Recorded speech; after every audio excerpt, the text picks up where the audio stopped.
اللهم صل على محمد وعلى آل محمد كما صليت على إبراهيم وعلى آل إبراهيم إنك حميد مجيد. اللهم بارك على محمد وعلى آل محمد كما باركت على إبراهيم وعلى آل إبراهيم إنك حميد مجيد. سورت یاسین مکی ہے اور اس میں 83 آیتیں اور 5 رکوع ہیں. یہ مکی ہے صورت ہے. بسم اللہ الرحمن الرحیم. یاسین والقرآن الحکیم انک لمن المرسلین علی صراط مستقیم تنزیل العزیز الرحیم لتنذر قوما ما انذر آباؤهم فهم غافلون لقد حق القول على اکثرهم فهم لا یؤمنون. انسانوں کو تو اتنے کے گناہوں کی باداشت میں اور جانوروں کو انسانی کی نحوست کی وجہ سے یا مطلب ہے کہ تمام اہل زمین کو ہلاک کر دینا. انسانوں کو بھی اور جنوں جانوروں اور روزیوں کے وہ مالک ہیں، ان کو بھی یا مطلب کہ آسمان سے بارشوں کا سلسلہ منقطع فرما دیتا جس سے زمین پر چلنے والے سب دابتا مر جاتے ہیں. یہ میعاد معین دنیا میں بھی ہو سکتی ہے اور یوم قیامت تو ہی ہے، یعنی اس دن ان کا محاسبہ کرے گا اور ہر شخص کو اس کے عملوں کا پورا بدلہ دے گا. اہل ایمان و اطاعت کو اجر و ثواب اور اہل کفر و معصیت کو عتاب و عقاب. اس میں مومنوں کے لیے تسلی اور کافروں کے لیے وعید.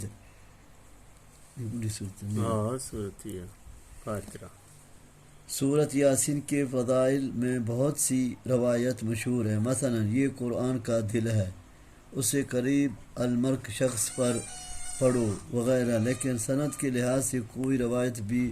درجہ صحت کو نہیں پہنچتی. بعض بالکل موضوع ہیں یا پھر ضعیف ہیں. قلب قرآن والی روایت کو شیخ البانی نے موضوع قرار دیا ہے. بعض نے اس کے معنی یا رجل یا انسان کے لیے ہیں، بعض نے اسے نبی صلی اللہ علیہ وسلم کے نام اور بعض نے اسے اللہ کے اسماء الحسنی میں سے بتلایا ہے، لیکن یہ سب اقوال بلا دلیل ہیں. یہ بھی ان حروف مقطعات میں سے ہی ہے جن کا معنی و مفہوم اللہ کی سوا کوئی نہیں جانتا. یاسین مقطع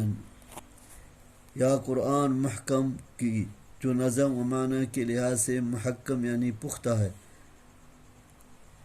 واو قسم کے لیے ہے، آگے جواب قسم ہے. مشرکین نبی صلی اللہ علیہ وسلم کی رسالت میں شک کرتے تھے، اس لیے آپ صلی اللہ علیہ وسلم کی رسالت کا انکار کرتے اور کہتے تھے لست مرسلہ. سورۃ رعد 43. تو پیغمبر ہی نہیں ہے. اللہ نے ان کے جواب میں قرآن حکیم کی قسم کھا کر کہا کہ آپ صلی اللہ علیہ وسلم یقیناً اس کے پیغمبروں میں سے ہیں. اس میں آپ صلی اللہ علیہ وسلم کے شرف و فضل و اظہار ہے. اللہ تعالیٰ نے کسی رسول کی رسالت کے لیے قسم نہیں کھائی. یہ بھی آپ صلی اللہ علیہ وسلم کے امتیازات اور خصائص میں سے ہے کہ اللہ تعالیٰ نے آپ صلی اللہ علیہ وسلم کی رسالت کے اثبات کے لیے قسم کھائی صلی اللہ علیہ وسلم. یہ ان کی دوسری خبر ہے، یعنی آپ صلی اللہ علیہ وسلم پیغمبروں کے راستے پر ہیں جو پہلے گزر چکے ہیں، یا ایسے راستے پر ہیں جو سیدھا اور مطلب منزل جنت تک پہنچانے والا ہے. یعنی اس اللہ کی طرف سے نازل کردہ جو عزیز ہے، یعنی اس کا انکار اور اس کے رسول کی تکذیب کرنے والے سے انتقام لینے پر قادر ہے. رحیم ہے، یعنی جو اس پر ایمان لائے گا اور اس کا بندہ بن کر رہے گا اس کے لیے نہایت مہربان ہے. یعنی آپ صلی اللہ علیہ وسلم کو رسول اس لیے بنایا ہے اور یہ کتاب اس لیے نازل کی ہے تاکہ آپ صلی اللہ علیہ وسلم اس قوم کو ڈرائیں جن میں آپ صلی اللہ علیہ وسلم سے پہلے کوئی ڈرانے والا نہیں آیا.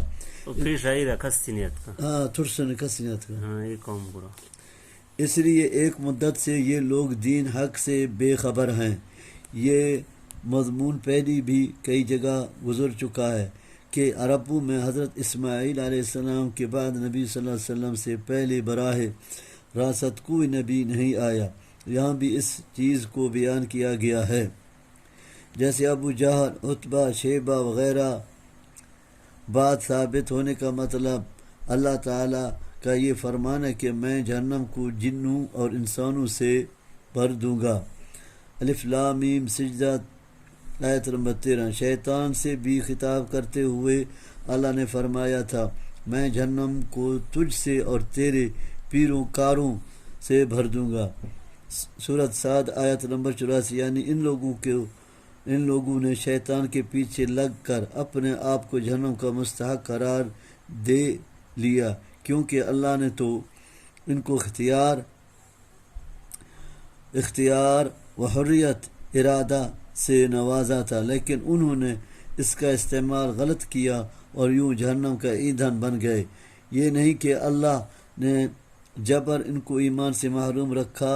کیونکہ جبر کی صورت میں تو وہ عذاب کے مستحق ہی قرار نہ پاتے۔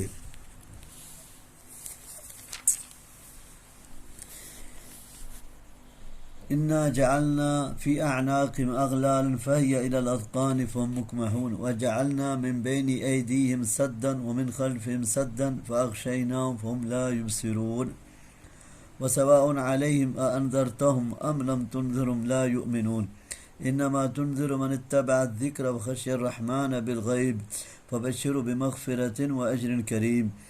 إنا نحن نحيي الموتى نكتب ما قدموا وآثارهم وكل شيء أحصيناه في إمام مبين واضرب لهم مثلا أصحاب القرية إذ جاءها المرسلون إذ أرسلنا إليهم اثنين فكذبوهما فعززنا بثالث، جس کی وجہ سے وہ ادھر ادھر دیکھ سکتے ہیں، نہ سر جھکا سکتے ہیں، بلکہ وہ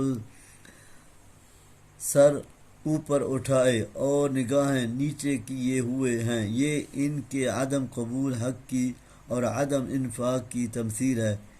یہ بھی ممکن ہے کہ یہ ان کی سزائیں جہنم کی کیفیت کا بیان ہو، یعنی دنیا کی زندگی ان کے لیے مزین کر دی گئی، یہ گویا ان کے سامنے کی آڑ ہے جس کی وجہ سے وہ لذائذ دنیا کے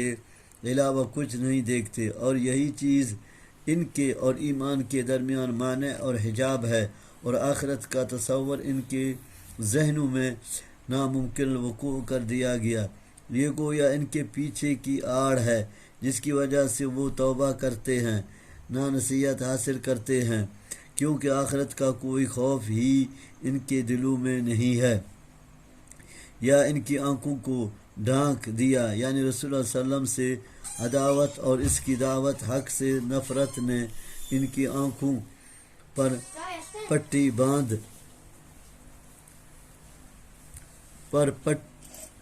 باندھ دی یا انہیں اندھا کر دیا ہے جس سے وہ دیکھ نہیں سکتے۔ یہ ان کے حال کی دوسری تمثیل ہے، یعنی جو اپنے کرتوتوں کی وجہ سے گمراہی کے اس مقام پر پہنچ جائیں،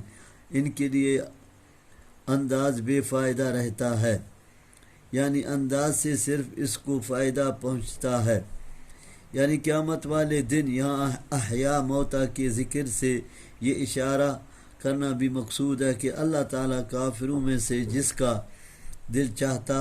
ہے زندہ کر دیتا، جو کفر و ضلالت کی وجہ سے مردہ ہو چکے ہوتے ہیں، پس وہ ہدایت اور ایمان کو اپنا لیتے ہیں۔ ما قدموں سے وہ اعمال مراد ہیں جو انسانوں خود اپنی زندگی میں کرتا ہے، اور آثارہم سے وہ اعمال جن کے لیے نمونے اچھے یا برے وہ دنیا میں چھوڑ جاتا ہے، اور اس کے مرنے کے بعد اس کی ابتدا میں لوگ وہ اعمال بجا لاتے ہیں، جس طرح حدیث میں ہے جس نے اسلام میں کوئی نیک طریقہ جاری کیا اس کے لیے اس کا اجر بھی ہے، اور اس کا بھی ہے جو اس کے بعد اس پر عمل کرے گا، بغیر اس کے کہ ان میں سے کسی کے اجر میں کمی ہو، اور جس نے کوئی برا طریقہ جاری کیا اس پر اس کے لیے اپنے گناہوں کا بھی بوجھ ہوگا، اور اس کا بھی جو اس کے بعد اس پر عمل کرے گا، بغیر اس کے کہ ان میں سے کسی کے بوجھ میں کمی ہو۔ کر رہے ہیں گناہ تو کرنی ہے، بوجھ اگڑی گا تو ہاں نہیں سنگھ یا برے وہ دنیا میں چھوڑ جاتا ہے مشتاق، ہاں اور اس کے مرنے کے بعد اس کی ابتدا میں لوگ وہ اعمال بچا لاتے ہیں، جس طرح حدیث میں ہے جس نے اسلام میں کوئی نیکی طریقہ جاری کیا ہاں اس کے لیے اس کا اجر بھی ہے ہاں اور اس کا بھی ہے جو اس کے دونوں بھی۔ ہاں جو اس کے بعد اس پر عمل کرے گا بغیر اس کے کہ ان میں سے کسی کے اجر میں کمی ہو، اور جس نے کوئی برا طریقہ جاری کیا اس پر اس کے اپنے گناہوں کا بھی بوجھ ہوگا، اور اس کا بھی جو اس کے بعد اس پر عمل کرے گا بغیر اس کے کہ ان میں سے کسی کے بوجھ میں کمی ہو۔ اور جو ایک عارف لاغت کسی کریں گے اور بہتر ملن اور بگیں گندے دیکھتے ہاں تھی سی باہر ہے۔ ہاں سی ہیں۔ ہم۔ اسی طرح یہ حدیث ہے جب انسان مر جاتا ہے تو اس کے عمل کا سلسلہ ختم ہو جاتا ہے سوائے تین چیزوں کے: ایک علم جس سے لوگ فائدہ اٹھائیں، نمبر 2 نیک اولاد جو مرنے والے کے لیے دعا کرے گا، نمبر 3 یا صدقہ جاریہ جس سے اس کے مرنے کے بعد بھی لوگ فیض یاب ہوں۔ اوسط کا جاری ہے ولد صالحین بھی ہاں کہ علم میں جہاں تھے فائدہ زیر وہ تو نہیں پڑھنے دسار تھا پڑھائے تھا کوئی ہاں کوئی جو ہے کا علم۔ ہاں دوسرا مطلب آثار ہوں کا نشانات قدم ہے، یعنی انسان نیکی یا بدی کے لیے جو سفر کرتا اور ایک جگہ سے دوسری جگہ جاتا ہے تو قدموں کے نشانات بھی لکھے جاتے ہیں، جیسے عہد رسالت میں مسجد نبوی کے قریب کچھ جگہ خالی تھی جو بنو سلمہ نے ادھر منتقل ہونے کا ارادہ کیا۔ جب نبی صلی اللہ علیہ وسلم کے علم میں یہ بات آئی ہے تو آپ صلی اللہ علیہ وسلم نے انہیں مسجد کے قریب منتقل ہونے سے روک دیا اور فرمایا دیارکم تکتب آثارکم، 2 مرتبہ فرمایا، یعنی تمہارے گھر کا دور ہیں لیکن وہیں رہو، جتنے قدم تم چل کر آتے ہو وہ لکھے جاتے ہیں۔ امام ابن کثیر فرماتے ہیں دونوں مفہوم اپنی جگہ صحیح ہیں، ان کے درمیان منافات نہیں ہے، بلکہ اس دوسرے مفہوم میں سخت متنبیہ ہے، اس لیے کہ جب قدموں کے نشانات تک لکھے جاتے ہیں تو انسان جو اچھا یا برا نمونہ چھوڑ جائے جس کی لوگ بعد میں پیروی کریں تو وہ بے طریق الاولیٰ لکھے جائیں گے۔ اس سے مراد لوح محفوظ ہے اور بعد نے صحائف الاعمال مراد لی ہیں، تاکہ اہل مکہ یہ سمجھ لیں کہ آپ کوئی انوکھے رسول نہیں ہیں بلکہ رسالت و نبوت کا یہ سلسلہ قدیم سے چلا آ رہا ہے۔ انبیاء سرور مناجن فعززنا بثالث فقالوا انا الیکم مرسلون قالوا ما انتم الا بشر مثلنا وما انزل الرحمن من شيء ان انتم الا تكذبون قالوا ربنا يعلم انا اليكم لمرسلون وما علينا الا البلاغ المبين قالوا انا تطيرنا بكم لئن لم تنتهوا لنرجمنكم وليمسنكم منا عذاب اليم قالوا طائركم معكم أئن ذكرتم بل أنتم قوم مسرفون وجاء من أقصى المدينة رجل يسعى قال يا قوم اتبعوا المرسلين اتبعوا من لا يسألكم أجرا وهم مهتدون وما لي لا أعبد الذي فطرني وإليه ترجعون وأتخذ من دون آلهة إن يردني الرحمن بذر لا تغني عني شفاعتهم شيئا ولا ينقذون إني إذا لفي ضلال مبين إني آمنت بربكم فاسمعون قيل ادخل الجنة قال يا ليت قومي يعلمون بما غفر لي ربي وجعلني من المكرمين۔ یہ 3 رسول کون تھے؟ مفسرین نے ان کے مختلف نام بیان کیے ہیں لیکن نام مستند ذریعے سے ثابت نہیں ہیں۔ بعض مفسرین کا خیال ہے کہ یہ حضرت عیسیٰ علیہ السلام کے فرزندہ تھے جو انہوں نے اللہ کے حکم سے ایک بستی میں تبلیغ و دعوت کے لیے بھیجے تھے۔ عیسیٰ علیہ السلام دور میں ہاں فرسادہ نہیں آدمی تھی۔ بستی کا نام انطاکیہ تھا۔ ممکن ہے کچھ لوگ ایمان لے آئے ہوں اور ان کی وجہ سے قوم 2 گروہوں میں بٹ گئی ہو، جس کو انہوں نے رسولوں کی نعوذ باللہ نحوست قرار دیا یا بارش کا سلسلہ موقوف رہا ہو تو وہ سمجھے ہوئے کہ یہ ان رسولوں کی نحوست ہے، نعوذ باللہ من ذالک، جیسے آج کل بھی بد نہاد اور دین و شریعت سے بے بہرہ لوگ اہل ایمان و تقوی کو ہی منحوس سمجھتے ہیں، یعنی وہ تو تمہارے اپنے اعمال بد کا نتیجہ ہے جو تمہارے ساتھ ہی ہے، نہ کہ ہمارے ساتھ۔ یہ شخص مسلمان تھا، جب اسے یہ پتہ چلا کہ قوم پیغمبروں کی دعوت کو نہیں اپنا رہی ہے تو اس نے آ کر رسولوں کی حمایت اور ان کے اتباع کی ترغیب دی۔ ہاں وہ منتے ہیں، رسول صحیح سے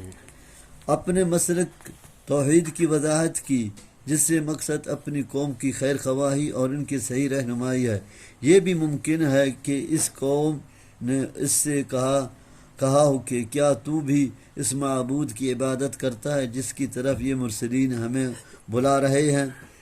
اور ہمارے معبودوں کو تو بھی چھوڑ بیٹھا ہے؟ جس کے جواب میں اس نے یہ کہا، مفسرین نے اس شخص کا نام حبیب النجار بتلایا ہے، واللہ عالم۔ حبیب النجار، ہاں، اور تھوڑے مرسلین لینا ہاں، یہ ان معبودوں باطلہ کی بے بسی کی وضاحت ہے جن کی عبادت اس قوم کرتی تھی، اور شرک کی اس گمراہی سے نکالنے کے لیے رسول ان کی طرف بھیجے گئے تھے۔ یہ بچا سکے گا، مطلب ہے کہ اللہ اگر مجھے کوئی نقصان پہنچنا چاہے تو یہ بچا نہیں سکتے، یعنی اگر میں بھی تمہاری طرح اللہ کو چھوڑ کر ایسے بے اختیار اور بے بس معبود کی عبادت شروع کر دوں تو میں بھی کھلی گمراہی میں جا گروں گا۔ یا ضلال یہاں سے خسران کے معنی میں ہے، یعنی یہ تو نہایت واضح خسارے کا سودا ہے۔ اس کی دعوت توحید اور اقرار توحید کے جواب میں قوم نے اسے قتل کرنا چاہا تو اس نے پیغمبر سے خطاب کر کے یہ کا مقصد اپنے ایمان پر ان پیغمبروں کو گواہ بنانا تھا، یا اپنی قوم سے خطاب کر کے کہا جس سے مقصود دین حق پر اپنی صلابت اور استقامت کا اظہار تھا کہ تم جو چاہو کر لو، لیکن اچھی طرح سن لو کہ میرا ایمان اسی رب پر ہے جو تمہارا بھی رب ہے۔ کہتے ہیں کہ انہوں نے اس کو مار ڈالا اور کسی نے ان کو اس سے نہیں روکا، رحمت اللہ تعالی۔ ہاں وما انزلنا على قومه من بعده من جند من السماء وما كنا منزلين ان كانت الا صيحة واحدة فاذا هم خامدون يا حسرة على العباد ما يأتي من رسول الله كانوا به يستهزئون ألم يروا كم أهلكنا قبلهم من القرون أنهم إليهم لا يرجعون وإن كل لما جميع لدينا محضرون وآية لهم الأرض الميتة أحييناها وأخرجنا منها حبا فمنه يأكلون وجعلنا فيها جنات من نخيل وأعناب وفجرنا فيها من العيون ليأكلوا من ثمر وما عملته أيديهم أفلا يشكرون سبحان الذي خلق الأزواج كلها مما تنبت الأرض ومن، یعنی جس ایمان اور توحید کی وجہ سے مجھے رب نے بخش دیا، کاش میری قوم اس بات کو جان لے تاکہ وہ بھی ایمان و توحید کو اپنا کر اللہ کی مغفرت اور اس کی نعمتوں کی مستحق ہو جائے۔ اس طرح اس شخص نے مرنے کے بعد بھی اپنی قوم کی خیر خواہی کی۔ ایک مومن صادق کو ایسا ہی ہونا چاہیے کہ وہ ہر وقت لوگوں کی خیر خواہی ہی کرے، بد خواہی نہ کرے، ان کی صحیح رہنمائی کرے، گمراہ نہ کرے۔ بے شک لوگ اسے جو چاہے کہیں اور جس قسم کا سلوک چاہیں کریں، حتیٰ کہ اسے مار ڈالیں۔ یعنی حبیب النجار کے قتل کے بعد ہم نے ان کی ہلاکت کے لیے آسمان سے فرشتوں کا کوئی لشکر نہیں اتارا۔ یہ اس قوم کی تحقیر شان کی طرف اشارہ ہے، یعنی جس قوم کی ہلاکت کسی دوسرے طریقے سے لکھی جاتی ہے تو وہاں ہم فرشتے نازل بھی نہیں کرتے۔ کہتے ہیں کہ جبرائیل علیہ السلام نے ایک چیخ ماری جس سے سب کے جسموں سے روح نکل گئے اور وہ بچھی آگ کی طرح ہو گئے، گو یا زندگی شعلہ فرزوان ہے اور موت اس کا فرزوان ہے اور موت اس کا بچ کر راک کا ڈھیر ہو جانا۔ حسرت و ندامت کا یہ اظہار خود اپنے نفسوں پر قیامت والے دن عذاب دیکھنے کے بعد کریں گے کہ کاش انہوں نے اللہ کے بارے میں کوتاہی نہ کی ہوتی، یا اللہ تعالیٰ بندوں کے رویے پر افسوس کر رہا ہے کہ ان کے پاس جب بھی کوئی رسول آیا انہوں نے اس کے ساتھ استہزاء ہی کیا۔ اس میں اہل مکہ کے لیے تنبیہ ہے کہ تکذیب رسالت کی وجہ سے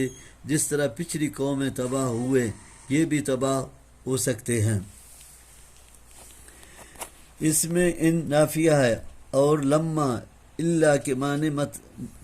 معنی میں مطلب یہ کہ تمام لوگ گزشتہ بھی اور آئندہ آنے والے بھی سب اللہ کی بارگاہ میں حاضر ہوں گے جہاں ان کا حساب کتاب ہوگا،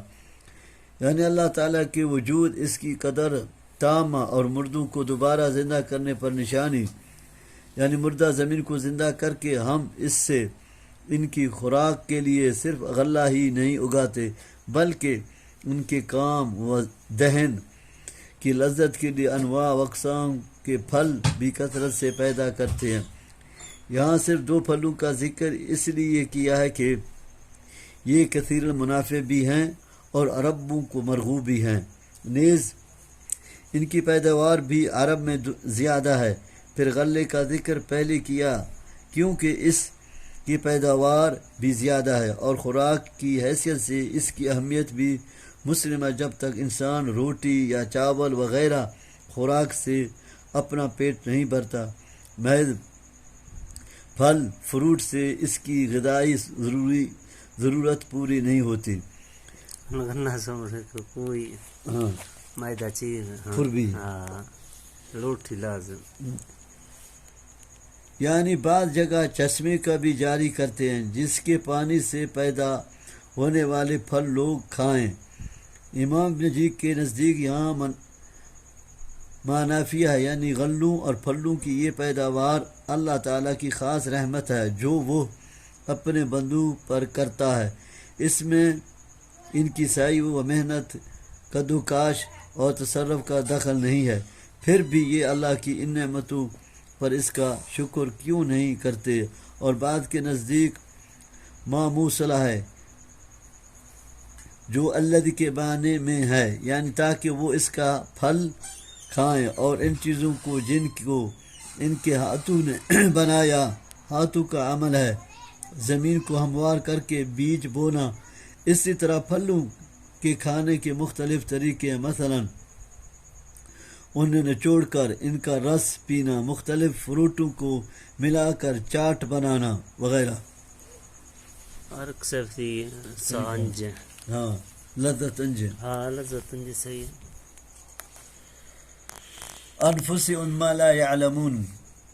وآية لهم الليل نسلخ منه النهار فإذا هم مظلمون والشمس تجري لمستقر لها ذلك تقدير العزيز العليم والقمر قدرناه منازل حتى عاد كالعرجون القديم لا الشمس ينبغي لها أن تدرك القمر ولا الليل سابق النهار وكل في فلك يسبحون وآية لهم أنا حملنا ذريتهم في الفلك المشحون وخلقنا لهم من مثل ما يركبون وإن نشأ نغرقهم فلا صريخ لهم ولا هم ينقذون۔ یعنی انسانوں کی طرح زمین کی ہر پیداوار میں بھی ہم نے نر اور مادہ دونوں پیدا کیے ہیں، علاوہ ازیں آسمانوں میں اور زمین کی گہرائیوں میں بھی جو چیزیں تم سے غائب ہیں جن کا علم تم نہیں رکھتے، ان میں بھی زوجیت نر اور مادہ کا یہ نظام ہم نے رکھا ہے، پس تمام مخلوق جوڑا جوڑا ہے۔ نباتات میں بھی نر اور مادے کا یہی نظام ہے، حتیٰ کہ آخرت کی زندگی دنیا کی زندگی کے لیے بے منزلہ زوج ہے، اور یہ حیات آخرت کے لیے ایک عقلی دلیل بھی ہے۔ صرف ایک اللہ کی ذات ہے جو مخلوق کی اس صفت سے اور دیگر تمام کوتاہیوں سے پاک ہے، وہ وتر فرد ہے، زوج نہیں. یعنی اللہ کی قدرت کی ایک دلیل یہ بھی ہے. ترگاش ہے فرد ہے. فرد من اللہ شی یک ہے. ہاں ہاں باقی ہر چیز زوج ہے. ہاں حتی نبات، حیوان، آدمی. ہاں ملک رہے ہر چیز. ہاں اللہ کا سے وطر ہے. وہ وطر فرد ہے، یعنی جو وطر یہ رکھا تھا، ہاں یہ رکھا. زوج نہیں. یعنی اللہ کی قدرت کی ایک دلیل یہ بھی ہے کہ وہ دن کو رات سے الگ کر دیتا ہے، جس سے فوراً اندھیرا چھا جاتا ہے. صلح کے معنی ہوتے ہیں جانوروں کی کھال کا اس کے جسم سے علیحدہ کرنا، جس سے اس کا گوشت ظاہر ہو جاتا ہے. اسی طرح اللہ دن کو رات سے الگ کر دیتا ہے. اظلمہ کے معنی ہے اندھیرے میں داخل ہونا، جیسے اصبح اور امسیہ، اور اظہرہ کے معنی ہے صبح و شام اور ظہر کے وقت میں داخل ہونا. یعنی اپنے اس مدار فلک پر چلتا رہتا ہے جو اللہ نے اس کے لیے مقرر کر دیا ہے. اسی سے اپنی سیر کا آغاز کرتا ہے اور وہیں پر ختم کرتا ہے. علاوہ ازیں اس سے ذرہ ادھر ادھر نہیں ہوتا کہ کسی دوسرے سیارے سے ٹکرا جائے. دوسرے معنی ہیں اپنے ٹھہرنے کی جگہ تک، اور اس کا یہ مقام قرار عرش کے نیچے ہے، جیسا کہ حدیث میں ہے جو صفحہ 916 پر گزر چکی ہے کہ سورج روزانہ غروب کے بعد عرش کے نیچے جا کر سجدہ کرتا ہے اور پھر وہاں سے طلوع ہونے کی اجازت طلب کرتا ہے. صحیح بخاری تفسیر سورۃ یاسین دونوں مفہوم کے اعتبار سے لمستقر میں لام علت کے لیے ہے، ای لاجل مستقر اللہ. بعض کہتے ہیں کہ لام الہ کے معنی ہیں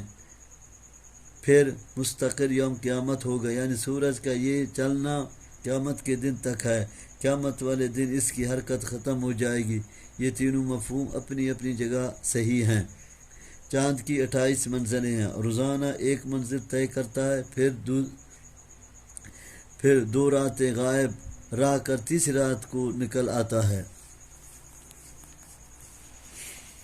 یعنی جب آخری منزل پر پہنچتا تو بالکل باریک اور چھوٹا ہو جاتا ہے، جیسے کھجور کی پرانی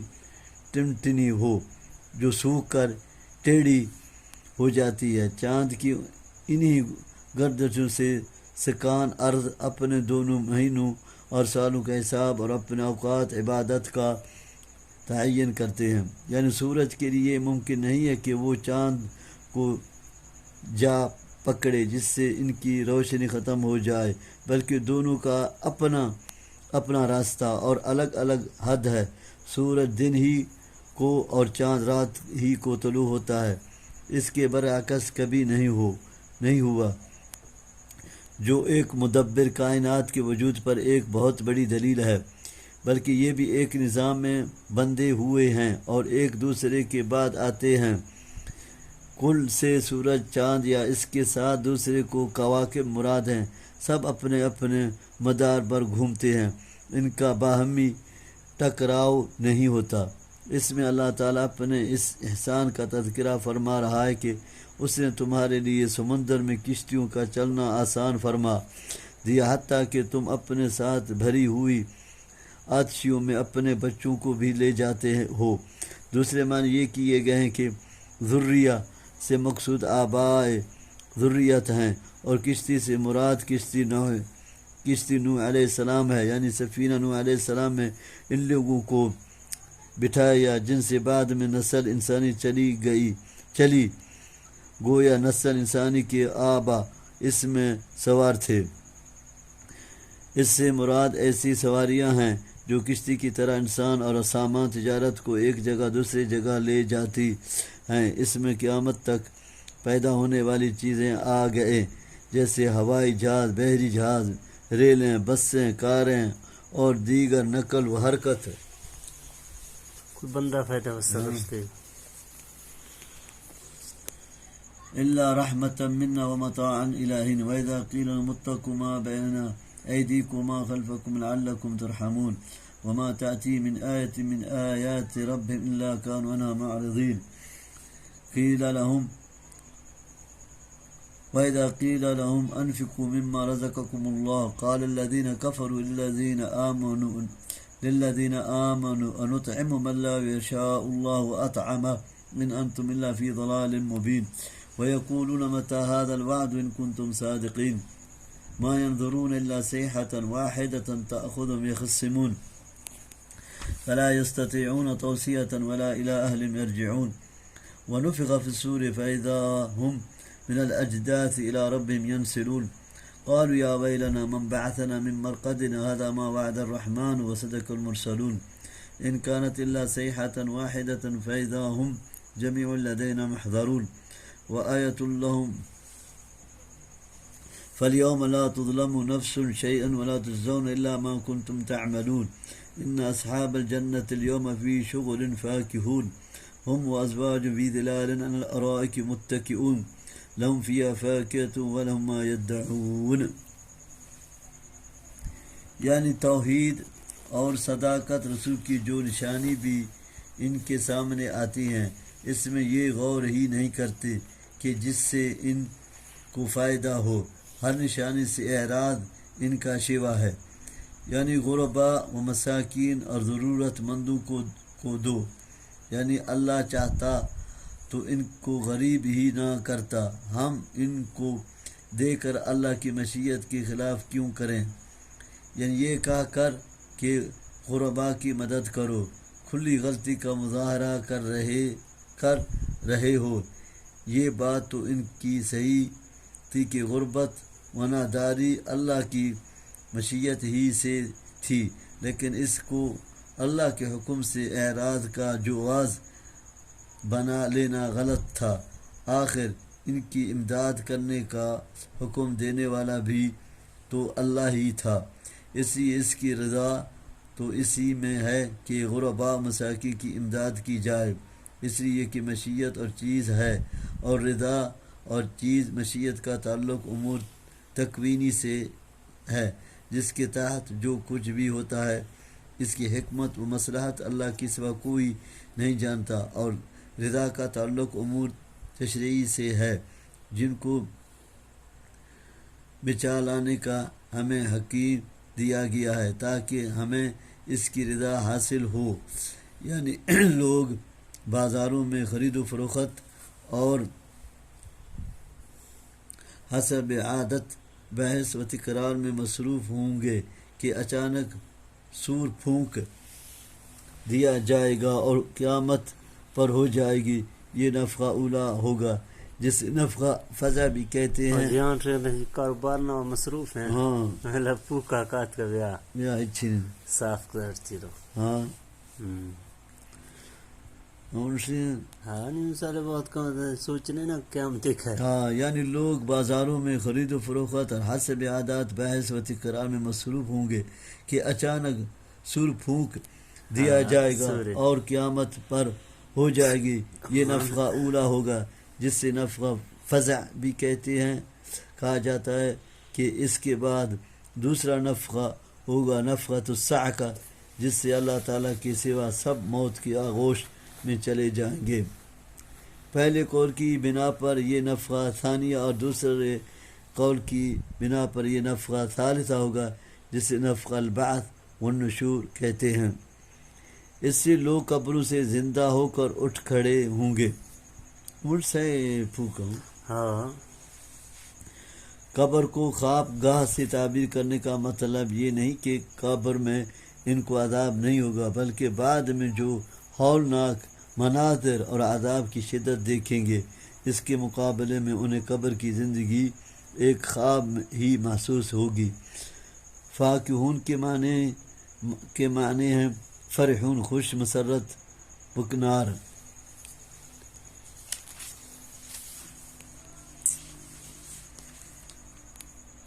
سلام قولا من رب الرحیم وامتاز اليوم ایها المجرمون الم عهد الیکم یا بنی آدم الا تعبدوا الشیطان انه لکم عدو مبین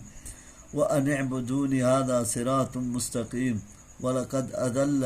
منکم جبلا کثیرا افلم تکونوا تعقلون۔ هذه جهنم التي كنتم توعدون اصلوها اليوم بما كنتم تكفرون اليوم نختم على أفواههم وتكلمنا أيديهم وتشهد أرجل بما كانوا يكسبون ولو نشاء لطمسنا على أعينهم فاستبقوا الصراط فأنى يبصرون ولو نشاء لمسخناهم على مكانتهم فما استطاعوا مضيا ولا يرجعون ومن نعمر نكسه في الخلق أفلا يعقلون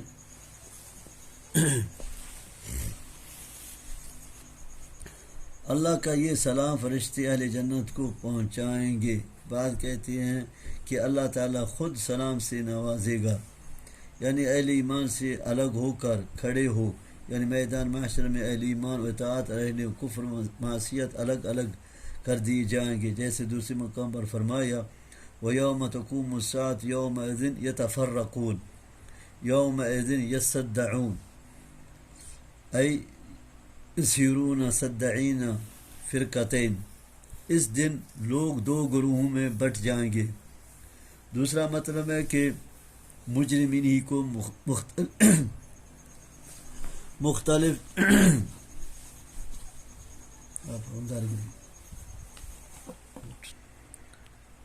اس دن لوگ دو گروہوں میں بٹ جائیں گے. دوسرا مطلب ہے کہ مجرمین ہی کو مختلف گروہوں میں الگ الگ کر دیا جائے گا. مثلا یہودیوں کا گروہ، عیسائیوں کا گروہ، صائبین اور مجوسیوں کا گروہ، زانیوں کا، شرابیوں کا گروہ وغیرہ وغیرہ. ہاں، اس سے مراد عہد الست ہے جو حضرت آدم علیہ السلام کی پشت سے نکالنے کے وقت لیا گیا تھا، یا وہ وصیت ہے جو پیغمبروں کی زبان لوگوں کو کی جاتی رہی.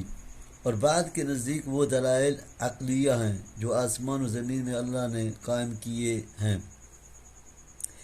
یہ اس کی علت ہے کہ تمہیں شیطان کی عبادت اور اس کے وسوسے قبول کرنے سے اس لیے روکا گیا تھا کہ وہ تمہارا کھلا دشمن ہے اور اس نے تمہیں ہر طرح گمراہ کرنے کی قسم کھا رکھی ہے. یعنی یہ بھی عہد لیا تھا کہ تمہیں صرف میری ہی عبادت کرنی ہے، میری عبادت میں کسی کو شریک نہیں کرنا. یعنی صرف ایک اللہ کی عبادت کرنا، یہی وہ سیدھا راستہ ہے جس کی طرف تمام انبیاء لوگوں کو بلاتے رہے، اور یہی منزل مقصود یعنی جنت تک پہنچانے والا ہے. یعنی اتنی عقل بھی تمہارے اندر نہیں کہ شیطان تمہارا دشمن ہے، اس کی اطاعت نہیں کرنی چاہیے. اور میں تمہارا رب ہوں، میں ہی تمہیں روزی دیتا ہوں اور میں ہی تمہاری راحت دن حفاظت کرتا ہوں، لہذا تمہیں میری نافرمانی نہیں کرنی چاہیے. تم شیطان کی عداوت کو اور میرے حق عبادت کو نہ سمجھ کر نہایت بے عقلی اور نادانی کا مظاہرہ کر رہے ہو. یعنی اب اس بے عقلی کا نتیجہ بھگتو اور اپنے کفر کے سبب سے جہنم کی سختیوں کا مزہ چکھو. دشمن ہے نہیں علماء سینگا پڑھتے والا سینگا ترد کاریا ترد نی چیا شیطان تم آگے منتی دشمن ہے. میں جہاں ترد ہاں جنا وقت پر لیکن پڑھتے والا پتہ ہے مانا پتہ ہے شیش ہیں پتہ دستے پتہ ہے تھر مار ہاو پڑھون جو پتہ ہے جو کھنونی نواز سانی دبی کر سنت اوتھر نے تو چیا سے تیدر کو شرکا سے بچے گا تو باتیں چی کریں گے ادھر چی ہے نواز ایک اچھی دسر نہیں کرنا اور جو اللہ توحید دس گئے ہاں عبادت میں گئے چیز میں گئے ہر لیکن عمر تو کرے میں شریک کرنے آتے نہیں کون آنے سے نیچے آتے آتے ہیں علم عہد علیکم یا بنی آدم لا تعبدوا الشیطان انه لکم عدو مبین. من وعدہ کہ ایسا دشمن ہے وَأَنِ بُدُونِ هَذَا صِرَاطٌ مَنَا عبد کے ایسا طریق سدھا ہے میں یہ بات تا کرنا ہاں سدھا رہا.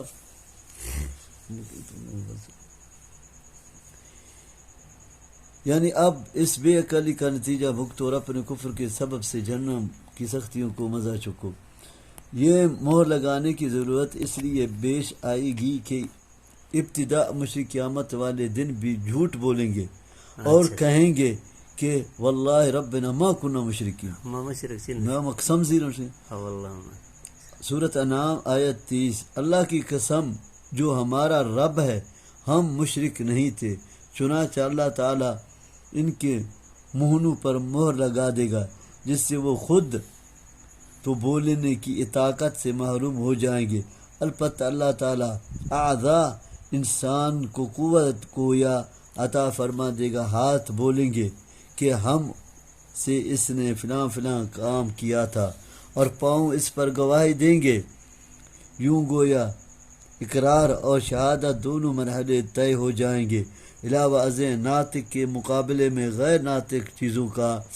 بول کر گواہی دینا حجت و استدلال میں زیادہ بلیغ ہے کہ اس میں ایک اعجازی شان پائی جاتی ہے۔ اس مضمون کو احادیث میں بھی بیان کیا گیا ہے، یعنی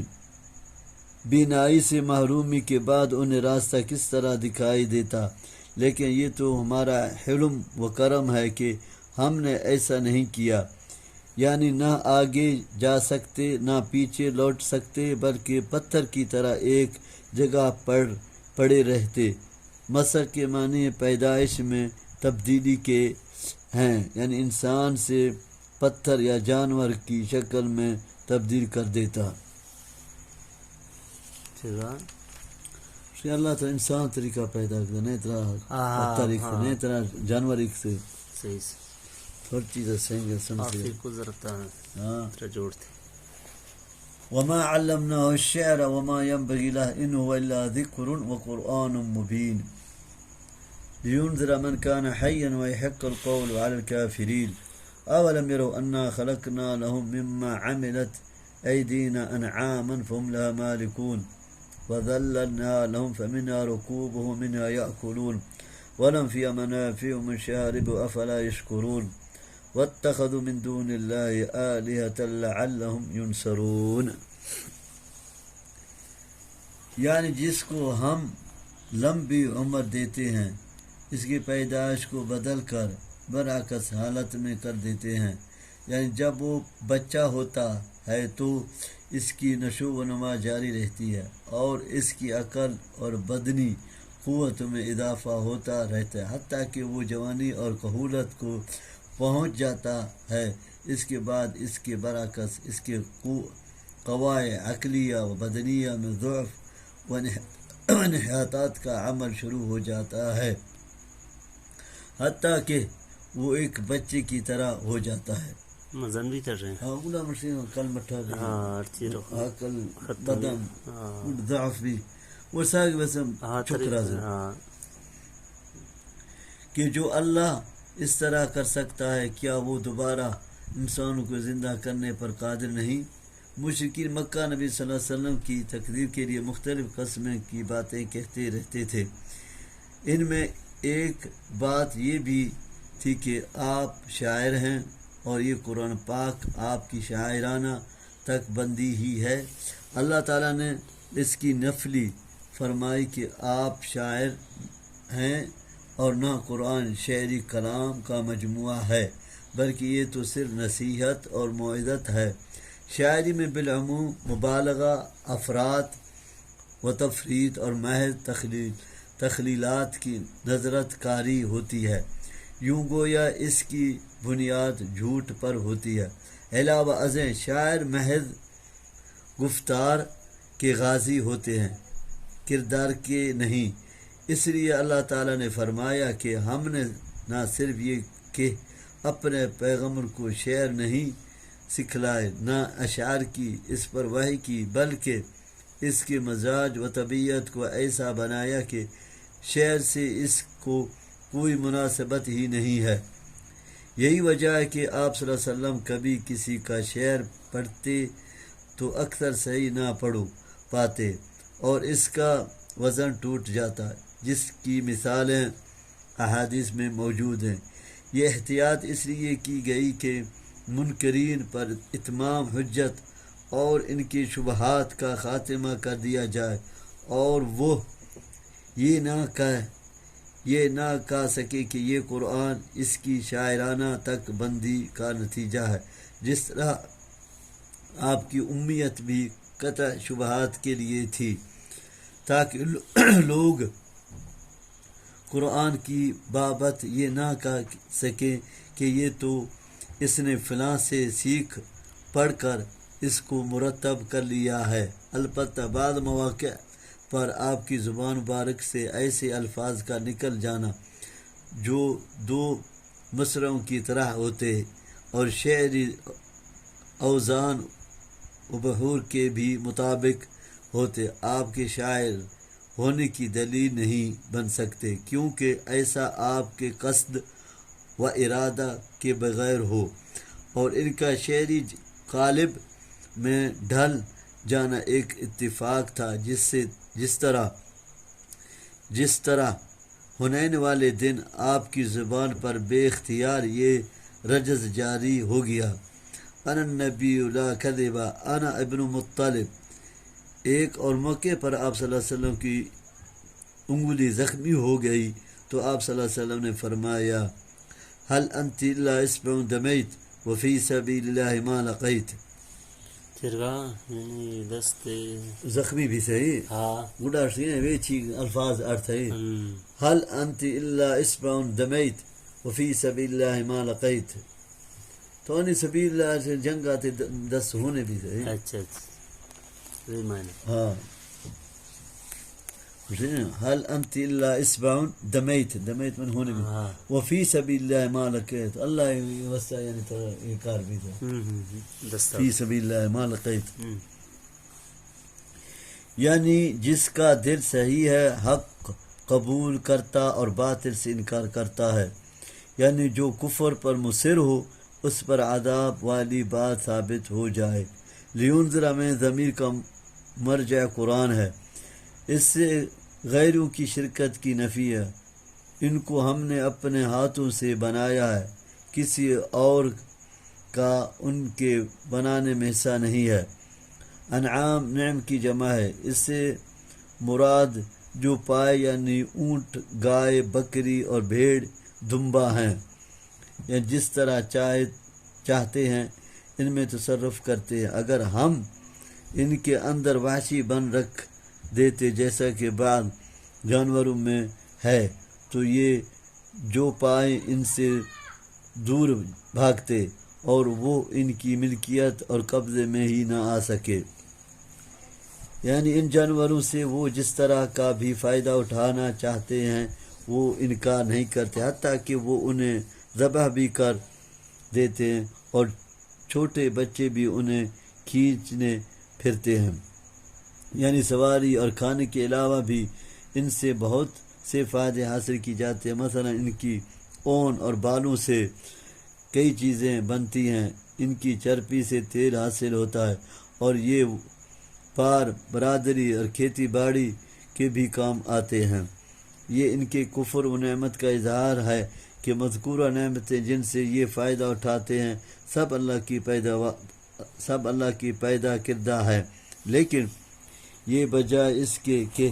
یہ اللہ کی ان نعمتوں پر اس کا شکر ادا کریں، یعنی ان کی عبادت و اطاعت کریں، یہ غیروں سے امیدیں وابستہ کرتے اور انہیں معبود بناتے ہیں۔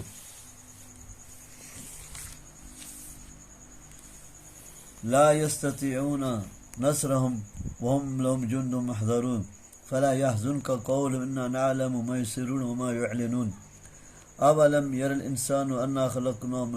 خلقناه من نطفة فإذا هو خصيم مبين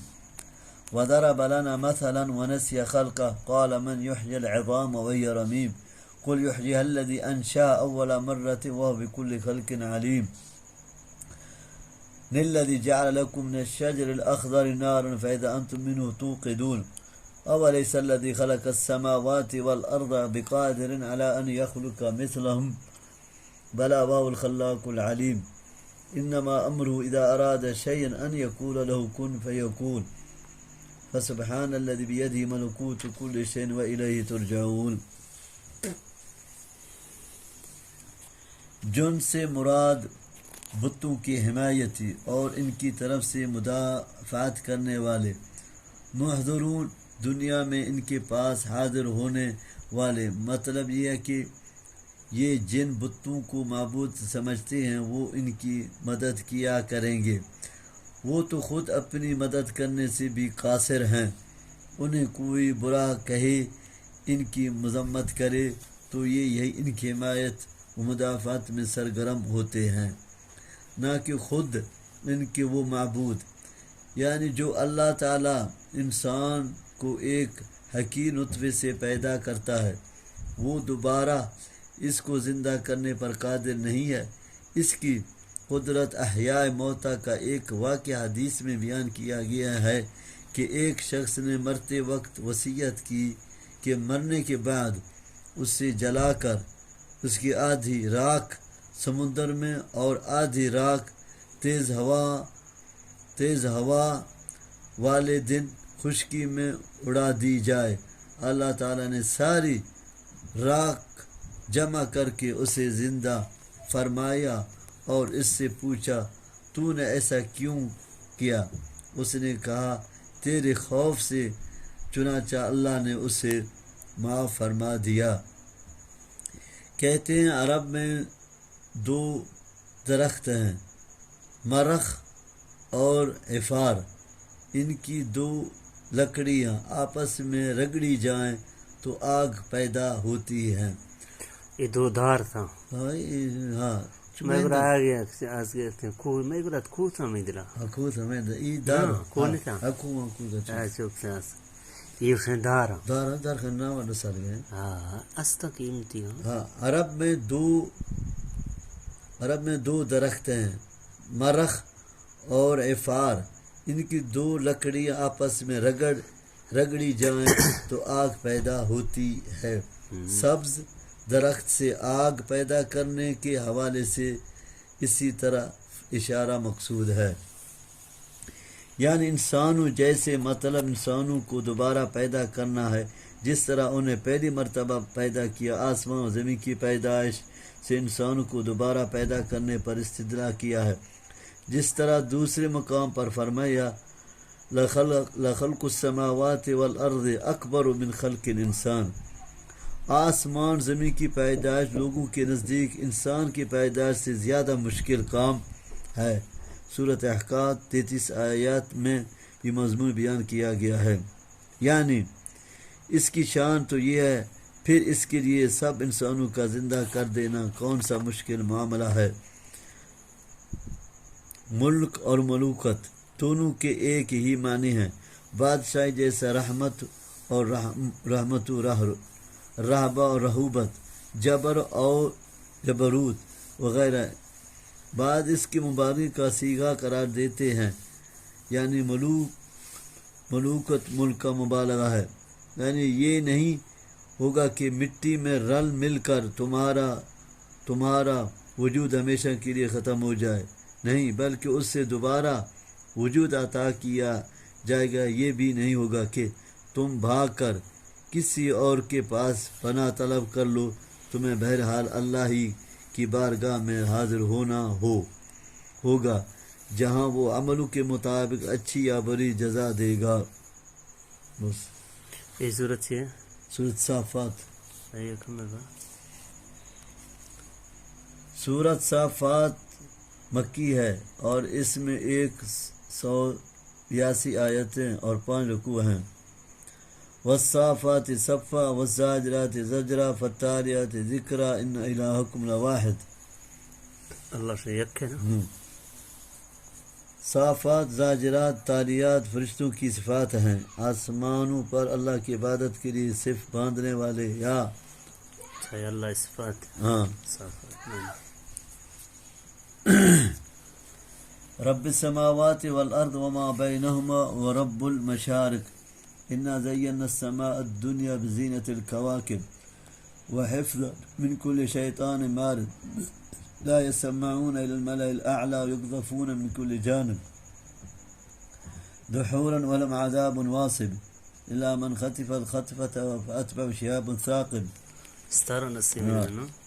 فاستفتهم أهم أشد خلقا أم من خلقنا إنا خلقنا من طين لازب بل عجبت يسخرون وإذا ذكروا لا يذكرون وإذا رأوا آية يستسخرون وقالوا إن هذا إلا سحر مبين أئذا متنا وكنا ترابا وعظاما أئنا لمبعوثون أو آباؤنا الأولون قل نعم وأنتم داخلون کہ حکم کے انتظار میں صرف بستہ واعظ و نصیحت کے ذریعے سے لوگوں کو ڈانٹنے والے یا بادلوں کو جہاں اللہ کا حکم ہو وہاں ہاک کر لے جانے والے اللہ کے ذکر یا قرآن کی تلاوت کرنے والے ان فرشتوں کی قسم کھا کر اللہ تعالیٰ نے مضمون یہ بیان فرمایا کہ تمام انسانوں کا معبود ایک ہی ہے متعدد نہیں جیسا کہ مشرکین بنائے ہوئے ہیں عرف عام میں قسم تاکید اور شک دور کرنے کے لیے کھائی جاتی ہے اللہ تعالیٰ نے یہاں قسم ہی اسی شک کو دور کرنے کے لیے کھائی ہے جو مشرکین اس کی وحدانیت اور الوہیت کے بارے میں پھیلاتے ہیں علاوہ ازیں ہر چیز اللہ کی مخلوق اور مملوک ہے اس لیے وہ جس چیز کو بھی گواہ بنا کر اس قسم کی کھائے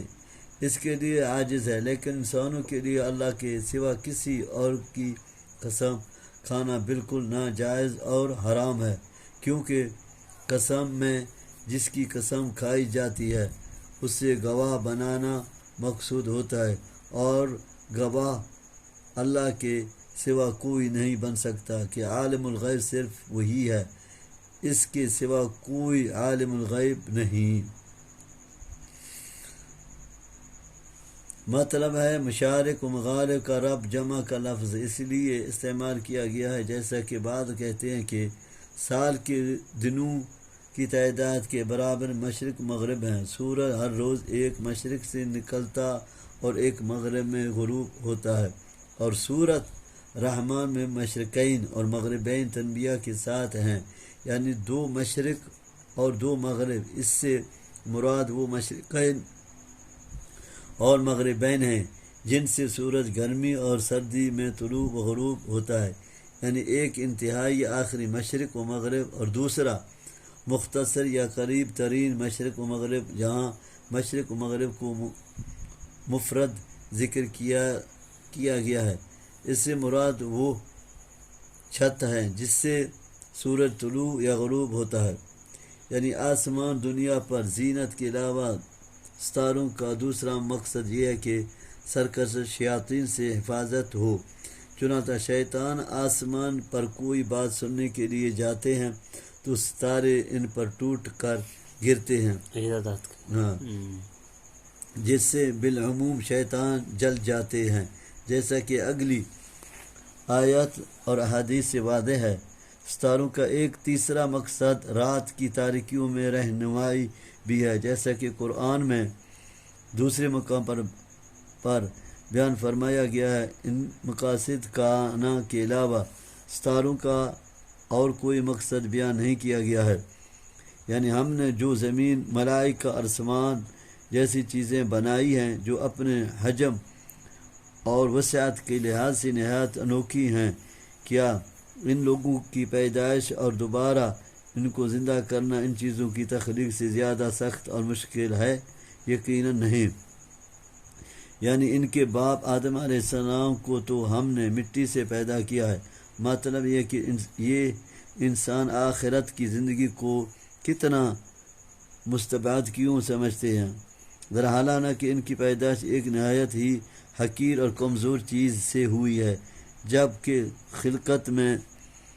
ان سے زیادہ قوی عظیم اور کامل و تم چیز کی پیدائش کا ان کا نہیں یعنی آپ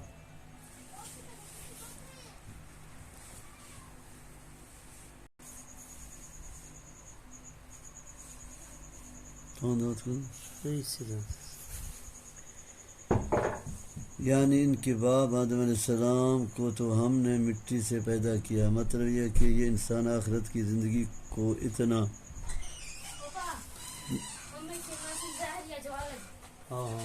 مستبعد کیوں سمجھتے ہی حقیر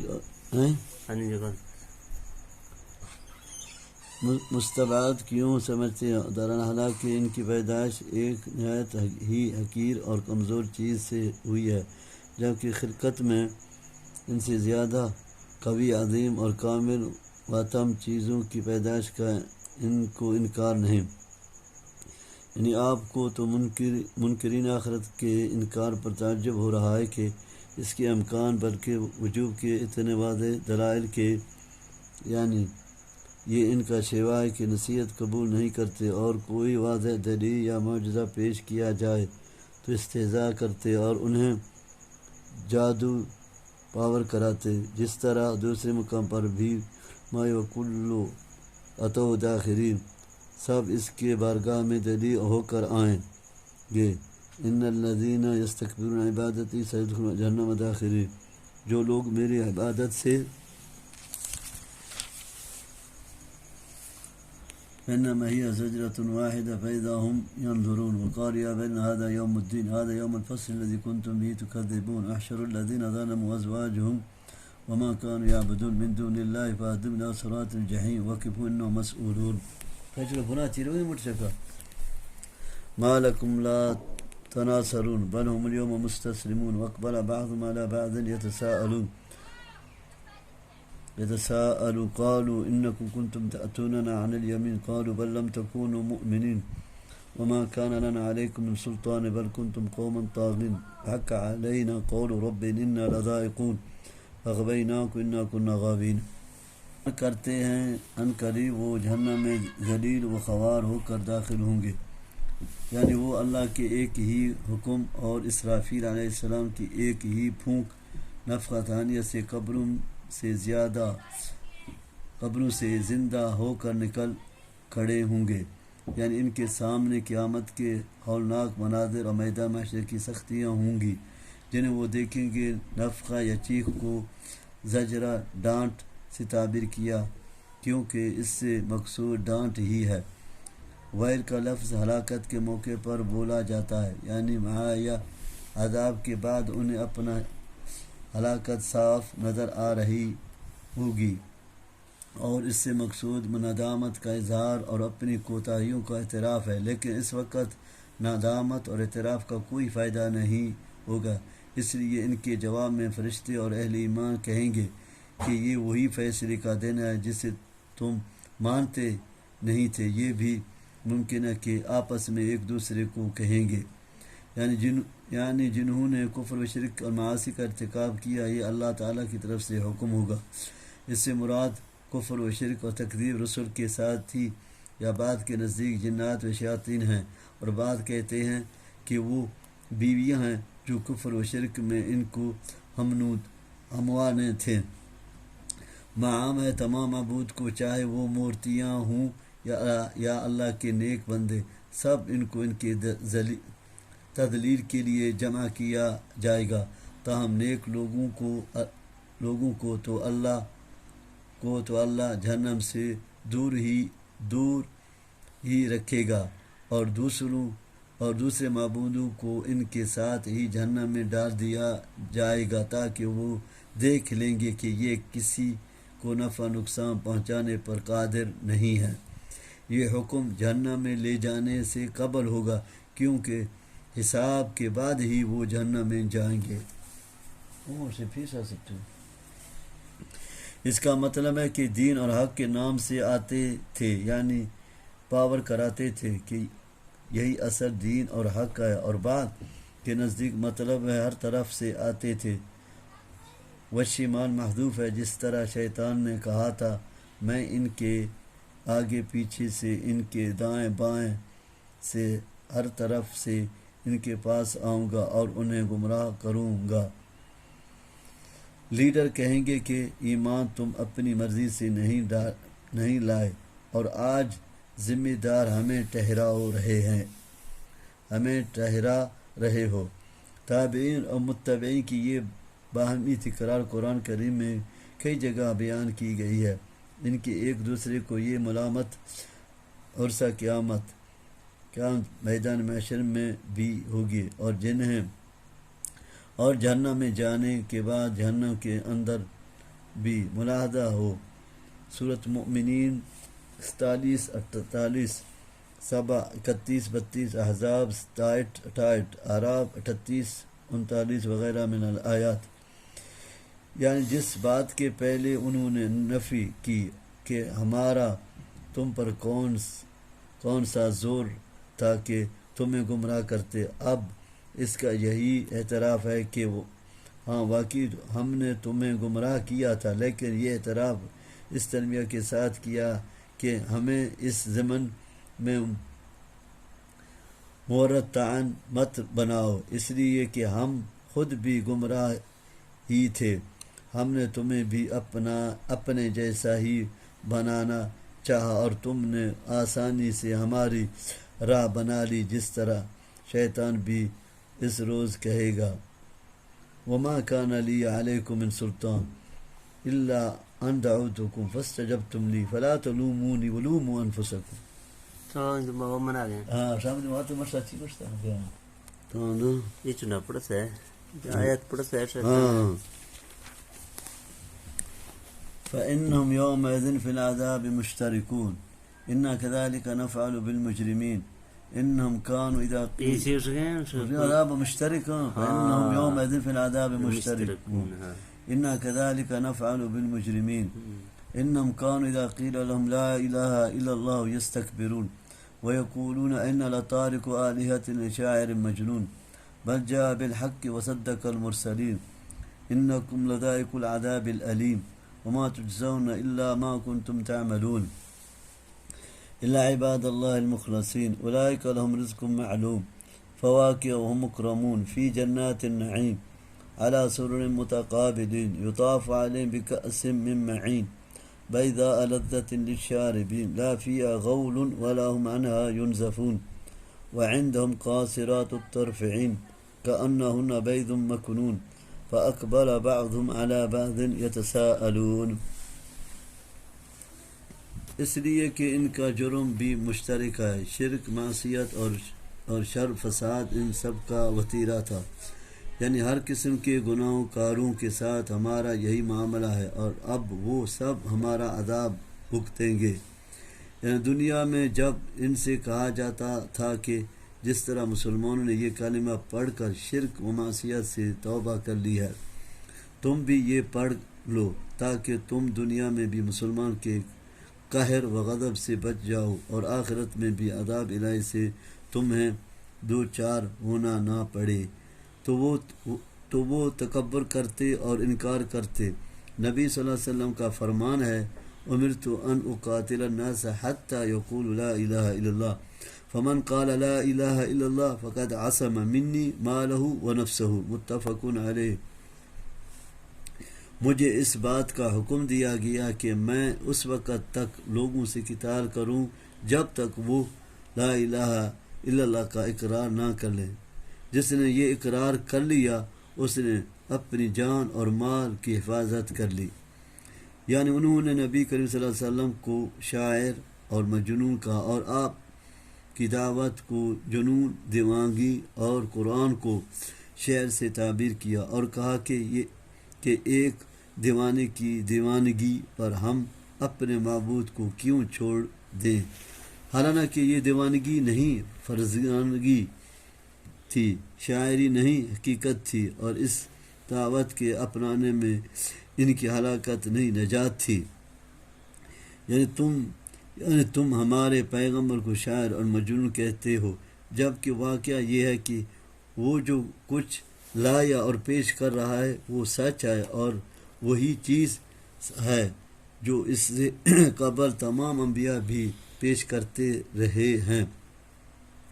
کیا یہ کام کسی دیوانے کا یا کسی شاعر کے تخیلات کا نتیجہ ہو سکتا ہے؟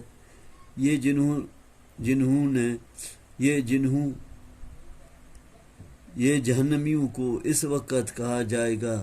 جب وہ کھڑے ایک دوسرے سے پوچھ رہے ہوں گے اور ساتھ ہی وضاحت کر دی جائے گی یہ ظلم نہیں ہے بلکہ عین عدل ہے، کیونکہ یہ سب تمہارے اپنے عملوں کا بدلہ ہے۔ یعنی یہ عذاب سے محفوظ ہوں گے، ان کی کوتاہیوں سے بھی درگزر کر دیا جائے گا اگر کچھ ہوں گی، اور ایک ایک نیکی کا اجر نہیں کئی گنا دیا جائے گا۔ کأسن شراب کے بھرے ہوئے جام کو اور قدح خالی جام کو کہتے ہیں۔ معین کے معنی ہیں جاری چشمہ، مطلب یہ ہے کہ جاری چشمے کی طرح جنت میں شراب ہر وقت میسر رہے گی۔ دنیا میں شراب عام طور پر بد رنگ ہوتی ہے، جنت میں وہ جس طرح لذیذ ہوگی خوش رنگ بھی ہوگی، یعنی دنیا کی شراب کی طرح اس میں کئی سر درد، بد مستی اور بھیگنے کا اندیشہ نہیں ہوگا۔ بڑی اور موٹی آنکھیں حسن کی علامت ہے، یعنی حسین آنکھیں ہوں گے۔ یعنی شتر مرغ اپنے پروں کے نیچے چھپائے ہوئے ہوں، جس کی وجہ سے وہ ہوا اور گرد غبار سے محفوظ ہوں گے۔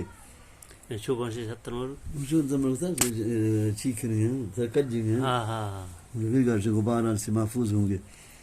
کہتے ہیں شتر مرغ کے انڈے بہت خوش رنگ ہوتے ہیں، جو زردی مائل سفید ہوتے ہیں، اور ایسا رنگ حسن و جمال کی دنیا میں سب سے عمدہ سمجھا جاتا ہے۔ اس لحاظ سے یہ تنبیہ صرف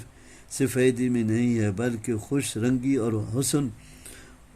ورنائی میں ہے۔ جنتی جنت میں ایک دوسرے کے ساتھ بیٹھے ہونے دنیا کے واقعات یاد کریں گے اور ایک دوسرے کو سنائیں گے۔ دنیا قال قائل من انی کان لی قرین یقول انک لمن المصدقین اذا متنا وكنا ترابا وعظاما ائنا لمدینون قال هل انتم مطلعون فاطلع فرآه في سواء الجحيم قال تالله إن كدت لتردين ولولا نعمة ربي لكنت من المحضرين أفما نحن بميتين إلا موتتنا الأولى وما نحن بمعذبين إن هذا لهو الفوز العظيم لمثل هذا فليعمل العاملون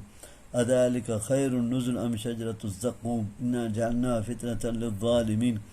إنها شجرة تخرج في أصل الجحيم طلعها كأنه رؤوس الشياطين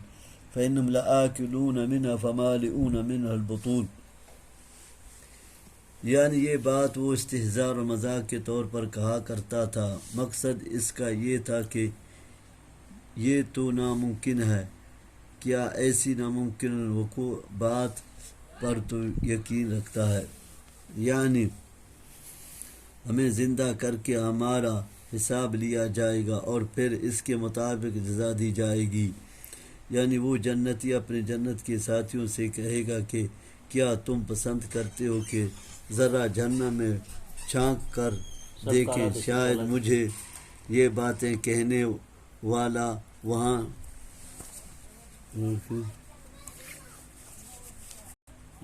یعنی یہ بات وہ استہزاء اور مذاق کے طور پر کہا کرتا تھا، مقصد اس کا یہ تھا کہ یہ تو ناممکن ہے، کیا ایسا ناممکن الوقوع بات پر تو یقینی رکھتا ہے، یعنی ہمیں زندہ کر کے ہمارا حساب لیا جائے گا اور پھر اس کے مطابق جزا دی جائے گی۔ یعنی وہ جنتی اپنے جنت کے ساتھیوں سے کہے گا کہ کیا تم پسند کرتے ہو کہ ذرا جہنم میں جھانک کر دیکھیں، شاید مجھے یہ باتیں کہنے والا وہاں نظر آ جائے تو تمہیں بتلاؤں کہ یہ شخص تھا جو یہ باتیں کرتا تھا۔ یعنی جھانک پر اسے جہنم کے وسط میں وہ شخص نظر آ جائے گا اور اسے یہ جنتی کہے گا کہ مجھے بھی تو گمراہ کر کے ہلاکت میں ڈالنے لگا تھا، یہ تو مجھ پر اللہ کا احسان ہو، ورنہ آج میں بھی تیرے ساتھ جہنم میں ہوتا۔ جہنمیوں کا حشر دیکھ کر جنتی کے دل میں رشک کا جذبہ مزید بیدار ہو جائے گا اور کہے گا کہ ہمیں جو جنت کی زندگی اور اس کی نعمتیں ملی ہیں کیا یہ دائمی نہیں، اور اب ہمیں موت آنے والی نہیں ہے، یہ استفہام تقریری ہے، یعنی اب یہ زندگیاں دائمی ہیں، جنتی ہمیشہ جنت میں اور جہنمی ہمیشہ جہنم میں رہیں گے، نہ انہیں موت آئے گی کہ جہنم کے عذاب سے جھوٹ جائے، اور نہ ہمیں کہ جنت کی نعمتوں سے معلوم ہو جائے، جس طرح حدیث میں آتا ہے کہ موت کو ایک میٹھے کی شکل میں جنت اور دوزخ کی درمیان لا کر ذبح کر دیا جائے گا کہ اب کسی کو موت نہیں آئے گی جو دنیا میں آ چکی، اب ہمارے لیے موت ہے نہ عذاب، اس لیے کہ جہنم سے بچ جانے اور جنت کی نعمتوں کا مستحق قرار پا جانے سے بڑھ کر اور کیا کامیابی ہوگی، یعنی اس جیسی نعمت اور اس جیسے فضل عظیم ہی کے لیے محنت کرنے والوں کو محنت کرنی چاہیے، اس لیے کہ یہی سب سے نفع بخش تجارت ہے، نہ کہ دنیا کے لیے جو عارضی ہے اور خسارے کا سودا ہے۔ زقوم تو زقوم سے مشتق ہے، جس کے معنی بدبودار اور کریہ چیز کے نکلنے کے ہیں۔ اس درخت کا پھل بھی کھانا اہل جہنم کے لیے سخت ناگوار ہوگا، کیونکہ یہ سخت بدبو دار، کڑوا اور نہایت کریہ ہوگا۔ بعض کہتے ہیں کہ یہ دنیا کے درختوں میں سے ہے اور عربوں میں متعارف ہے، یہ قطرب درخت ہے جو تہامہ میں پایا جاتا ہے، اور بعض کہتے ہیں کہ یہ کوئی دنیاوی درخت نہیں ہے، اہل دنیا کے لیے یہ غیر معروف ہے، لیکن پہلا قول زیادہ صحیح ہے، اور یہ وہی درخت ہے جس سے اردو میں سینڈ یا توہر کہتے ہیں۔ اچھا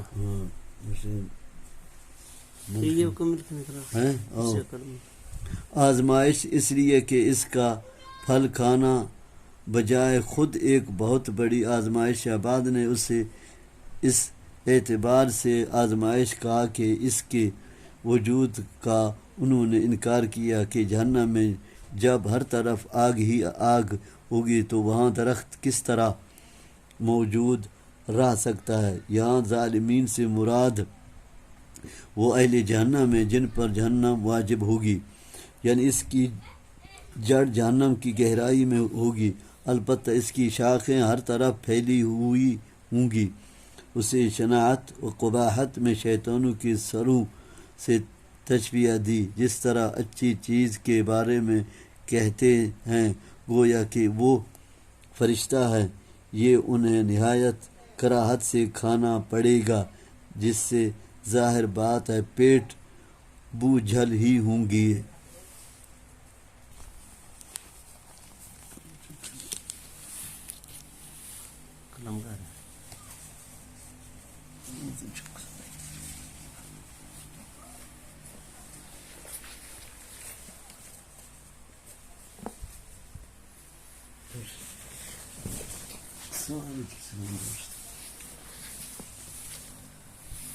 ثم إن لهم علي لشوب من حميم ثم إن مرجعهم لإلى الجحيم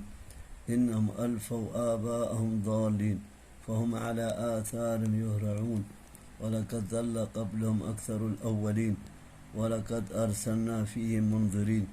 فانظر كيف كان عاقبة المنذرين إلا عباد الله المخلصين ولقد نادانا نوح فلنعم المجيبون ونجيناه وأهله من الكرب العظيم وجعلنا ذريتهم الباقين وتركنا عليه في الآخرين سلام على نوح في العالمين إنا كذلك نجزي المحسنين إنه من عبادنا المؤمنين ثم أغرقنا الآخرين وإن من شيعته لإبراهيم۔ یعنی کھانے کے بعد انہیں پانی کی طلب ہوگی تو کھولتا ہوا گرم پانی انہیں دیا جائے گا جس کے پینے سے ان کی انٹریاں کٹ جائیں گی۔ سورۃ محمد آیت نمبر 15۔ یعنی زقوم کے کھانے اور گرم پانی کے پینے کے بعد انہیں دوبارہ جہنم پھینک دیا جائے گا۔ یہ جہنم کی مذکورہ سزاؤں کی علت ہے کہ اپنے باپ دادوں کو گمراہی پر پانے کے باوجود یہ انہی کی نقش قدم پر چلتے رہے اور دلیل و حجت کے مقابلے میں تقلید کو اپنائے رکھا. ہاں، احراء اسراء کے معنی میں ہیں، یعنی دوڑنا اور نہایت شوق سے اور لبک کر پکڑنا اور اختیار کرنا، یعنی یہی گمراہ نہیں ہوئے، ان سے پہلے لوگ بھی اکثر گمراہی کے راستے پر چلنے والے تھے.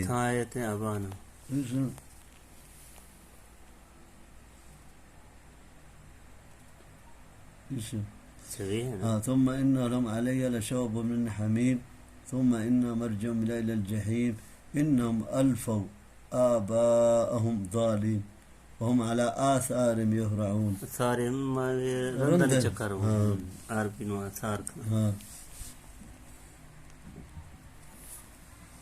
اور نہایت شوق سے اور لپک کر پکڑنا اور اختیار کرنا، یعنی یہی گمراہ نہیں ہوئی،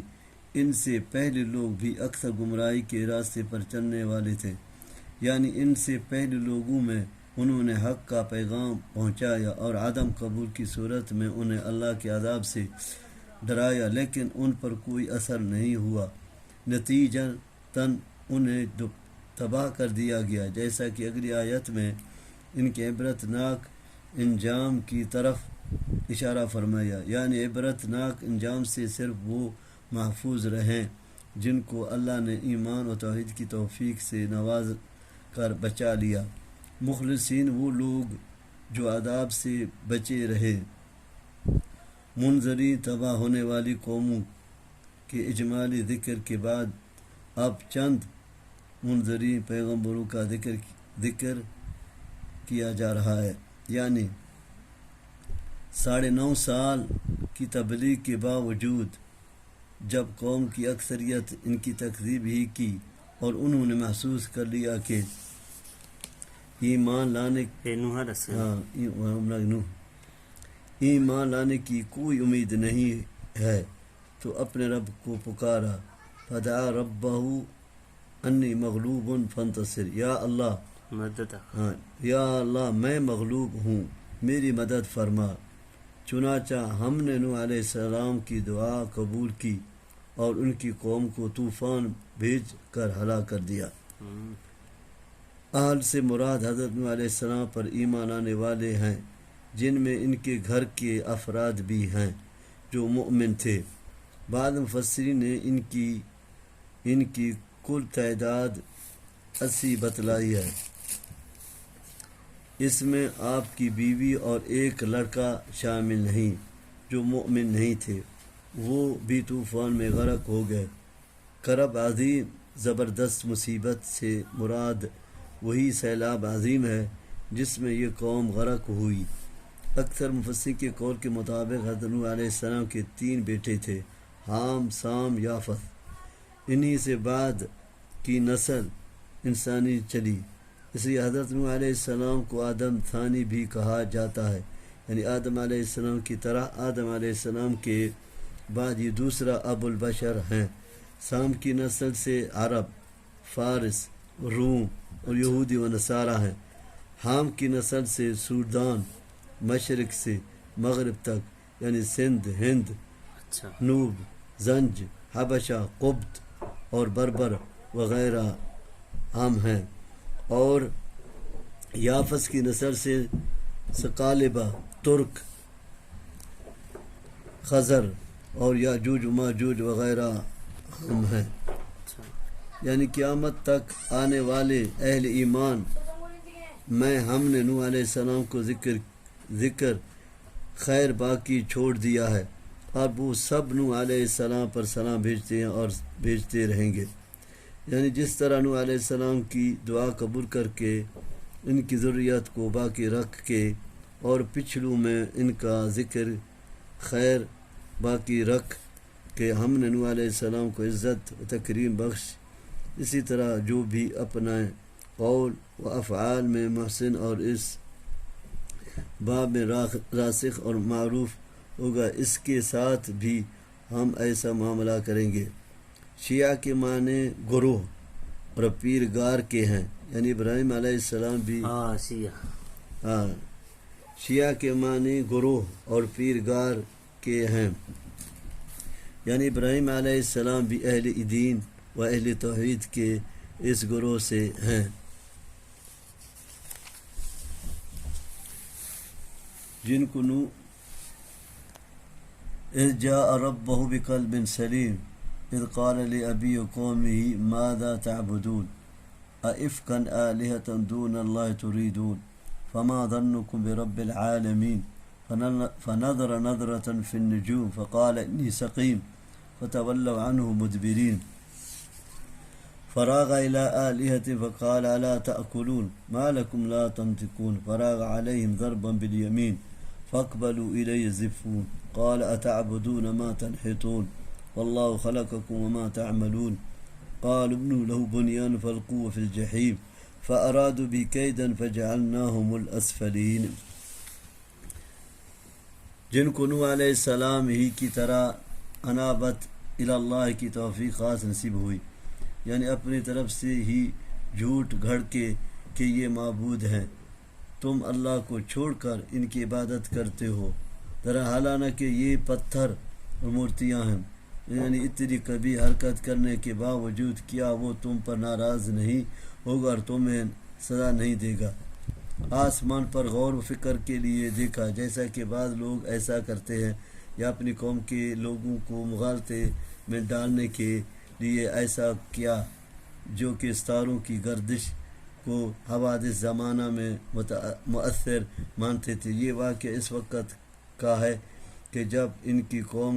کا وہ دن آیا جس سے وہ باہر جا کر بطور عید اور قومی تہوار منایا کرتی تھی۔ قوم نے حضرت ابراہیم علیہ السلام کو بھی ساتھ چلنے کی دعوت دی، لیکن ابراہیم علیہ السلام تنہائی اور موقع کی تلاش میں تھے تاکہ ان کے بتوں کا تیا پانجا کیا جا سکے۔ چنانچہ انہوں نے یہ موقع غنیمت جانا کہ کل ساری قوم باہر میلے میں چلی جائے گی تو میں اپنا منصوبہ بروکار لے آؤں گا، اور کہہ دیا کہ میں بیمار ہوں، یا آسمانوں کی گردش بتلاتی ہے کہ میں بیمار ہونے والا ہوں۔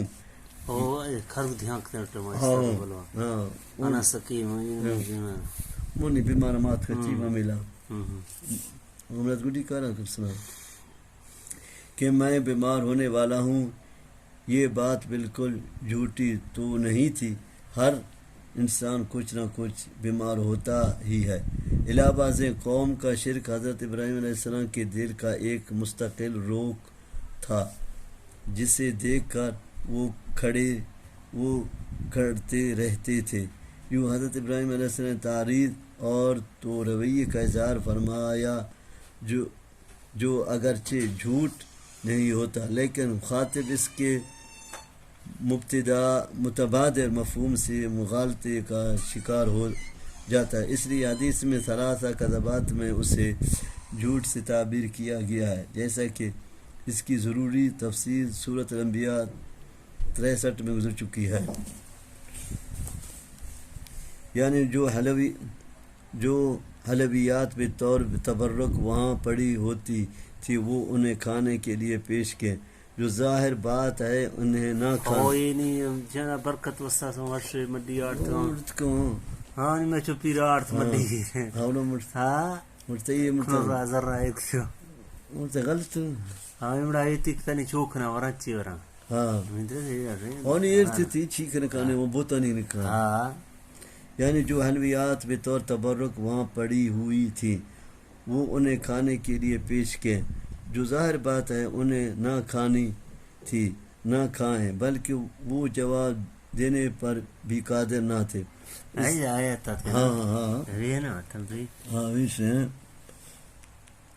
فراغ الى آلهتهم فقال الا تأكلون ما لكم لا تنطقون ما لكم لا تنطقون فراغ عليهم ضربا باليمين۔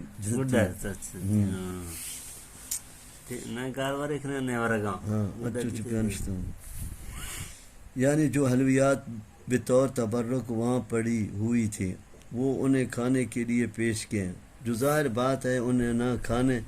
تھیں نہ کھائیں، بلکہ وہ جواب دینے پر بھی قادر نہ تھے، اس لیے جواب بھی نہیں دیا۔ راغ کے معنی ہیں مال، ذہب، اکبر، یہ سب متقارب معنی ہیں، ان کی طرف متوجہ ہوئے۔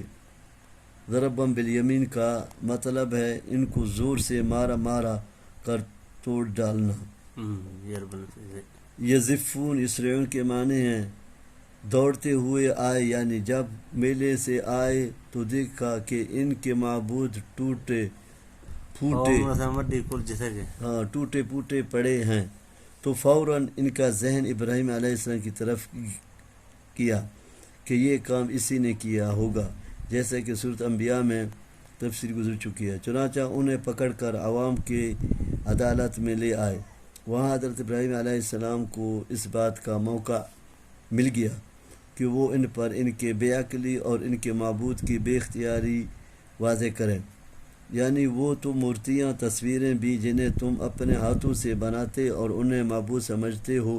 یا مطلق تمہارا عمل جو بھی تم کرتے ہو، ان کا خالق بھی اللہ ہے۔ اس سے واضح ہے کہ بندوں کے افعال کا خالق اللہ ہی ہے، جیسا کہ اہل سنت کا عقیدہ ہے۔ یہ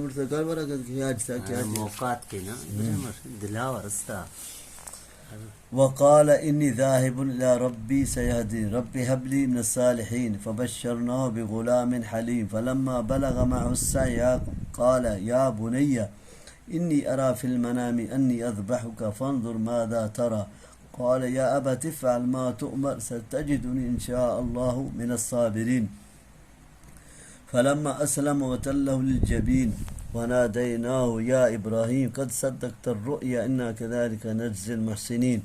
ان هذا لهو البلاء المبین وفدیناہ بذبح عظیم وترکنا علیہ فی الآخرین سلام علی ابراہیم كذلك نجزی المحسنین انه من عبادنا المؤمنین وبشرناه بإسحاق نبیا من الصالحین۔ معافی کرتے ہیں۔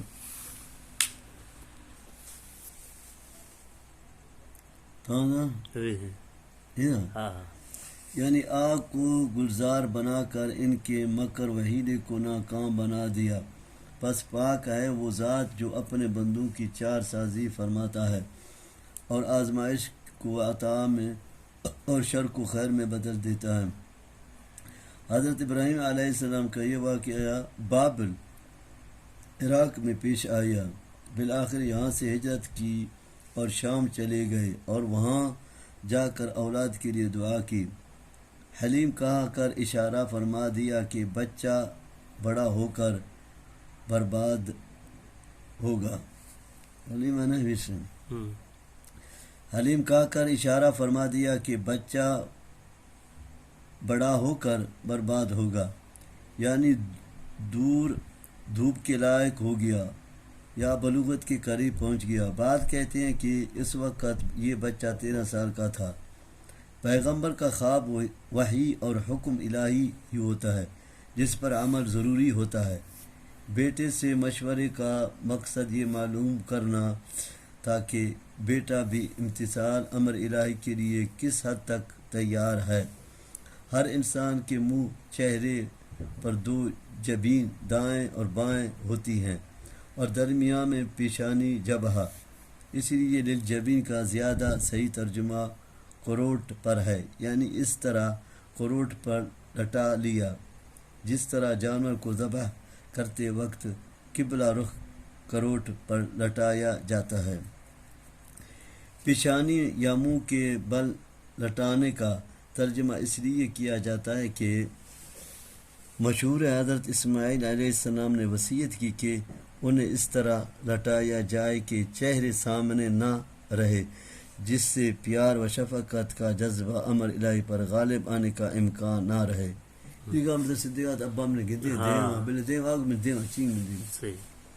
یعنی دل کے پورے ارادے سے بچے کو ذبح کرنے کے لیے زمین پر لٹا دینے سے ہی تو نے اپنے خواب سچا کر دکھایا ہے، کیونکہ اس سے واضح ہو گیا کہ اللہ کے حکم کے مقابلے میں تجھے کوئی چیز بھی عزیز تر نہیں ہے، حتیٰ کہ اکلوتا بیٹا بھی، یعنی لاڈلے بیٹے کو ذبح کرنے کا حکم۔ یہ ایک بڑی آزمائش تھی جس میں تو سرو خرو رہا۔ یہ بڑا ذبیحہ ایک میٹھا تھا جو اللہ تعالیٰ نے جنت سے حضرت ابراہیم علیہ السلام کے ذریعے سے بھیجا۔ ابن کثیر اسماعیل علیہ السلام کی جگہ اسے ذبح کیا گیا، اور پھر اس سنت ابراہیم کو قیامت تک قرب الہی کے حصول کا ایک ذریعہ اور عید الاضحیٰ کا سب سے پسندیدہ عمل قرار دے دیا گیا۔ حضرت ابراہیم علیہ السلام کے مذکورہ واقعہ کے بعد اب ایک بیٹے اسحاق علیہ السلام کی اور اس کے نبی ہونے کی خوشی خبری دینے سے معلوم ہوتا ہے کہ اس سے پہلے جس بیٹے کو ذبح کرنے کا حکم دیا گیا تھا وہ اسماعیل علیہ السلام تھے، جو اس وقت ابراہیم علیہ السلام کے اکلوتے بیٹے تھے۔ اسحاق علیہ السلام کی ولادت ان کے بعد ہوئی ہے۔ مفسرین کے درمیان اس کی بابت اختلاف ہے کہ ذبیحہ کون ہے، اسماعیل علیہ السلام یا اسحاق علیہ السلام۔ امام ابن جریر نے حضرت اسحاق علیہ السلام کو اور ابن کثیر اور اکثر مفسرین نے حضرت اسماعیل علیہ السلام کو ذبیح قرار دیا ہے، اور یہی بات صحیح ہے۔ امام شوکانی نے اس میں توقف اختیار کیا ہے۔ تفسیر کے لیے دیکھیے تفسیر القدیر اور تفسیر ابن کثیر۔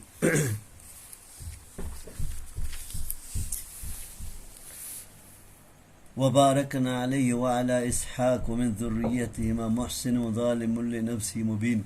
ولقد مننا على موسى وهارون ونجيناهما وقومهما من الكرب العظيم ونصرناهم وكانوا هم الغالبين وآتيناهما الكتاب المستبين وهديناهما الصراط المستقيم وتركنا عليهما في الآخرين سلام على موسى وهارون إنا كذلك نجزي المحسنين إنهما من عبادنا المؤمنين وإن إلياس لمن المرسلين إذ قال لقومه ألا تتقون أتدعون بعلا وتذرون أحسن الخالقين الله ربكم ورب آبائكم الأولين فكذبوا فإنهم لمحضرون إلا عباد الله المخلصين وتركنا عليه في الآخرين سلام على الياسين۔ یعنی ان دونوں کی اولاد کو بہت پھیلایا اور انبیاء و رسل کی زیادہ تعداد انہی کو نسل سے ہوئی۔ حضرت اسحاق علیہ السلام کے بیٹے یعقوب علیہ السلام ہوئی، جن کے 12 بیٹوں سے بنی اسرائیل کے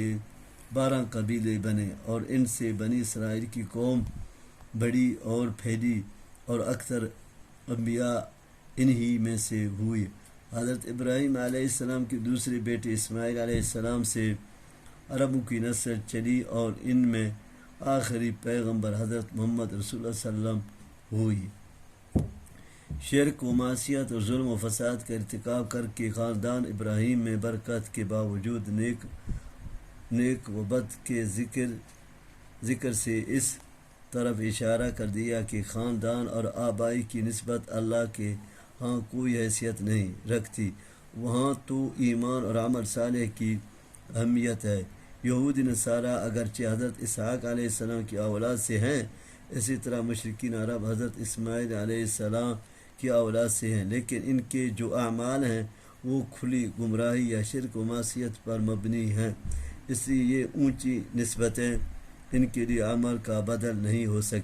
سکتے۔ یعنی انہیں نبوت و رسالت دیگر انعامات سے نوازا، یعنی فرعون کی غلامی اور اس کے ظلم و استبداد سے۔ یہ حضرت ہارون علیہ السلام کی اولاد میں سے ایک اسرائیلی نبی تھے جس علاقے میں بھیجے گئے تھے، اس کا نام بلعبک تھا۔ بعض کہتے ہیں اس جگہ کا نام سامرا ہے جو فلسطین کا مغربی وسطی علاقہ ہے۔ یہاں کے لوگ بعل نامی بت کے پجاری تھے۔ بعض کہتے ہیں یہ دیوی کا نام تھا، یعنی اس کے عذاب اور گرفت سے کہ اسے چھوڑ کر تم غیر اللہ کی عبادت کرتے ہو، یعنی اس کی عبادت و پرستش کرتے ہو، اس کے نام کی نظر و نیاز دیتے اور اس کو حاجت روا سمجھتے ہو، جو پتھر کی مورتی ہے اور جو ہر چیز کا خالق اور اگلوں پچھلوں سب کا رب ہے، اس کو تم نے فراموش کر رکھا ہے، یعنی توحید و ایمان سے انکار کی پاداش میں جہنم کی سزا بھگتے گے۔ الیاسین علیہ السلام ہی کا ایک تلفظ ہے، جیسے طور سینا کو طور سینی بھی کہتے ہیں۔ حضرت الیاس علیہ السلام نبی ہے نا، پچھلے سلام علی الیاسین، سلام علی الیاسین۔ انا كذلك نجزي المحسنين انه من عبادنا المؤمنين وان لوطا لمن المرسلين اذ نجيناه واهله اجمعين الى عجوزا في الغابرين ثم دمرنا الاخرين وانكم لتمرون عليهم مصبحين وبالليل افلا تعقلون وان يونس لمن المرسلين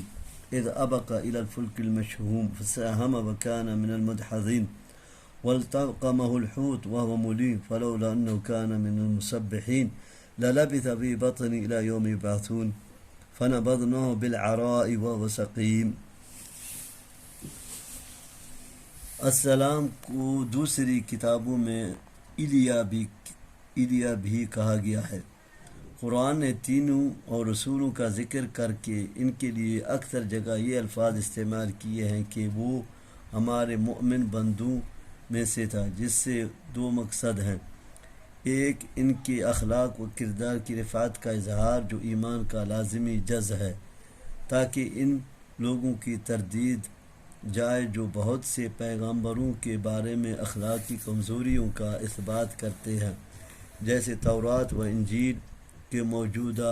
نسخوں میں متعدد پیغمبروں کے بارے میں ایسے من گھڑت قصے کہانیاں درج ہیں۔ دوسرا مقصد ان لوگوں کی تردید ہے جو بعد انبیاء کی شان میں غلو کر کے ان کے اندر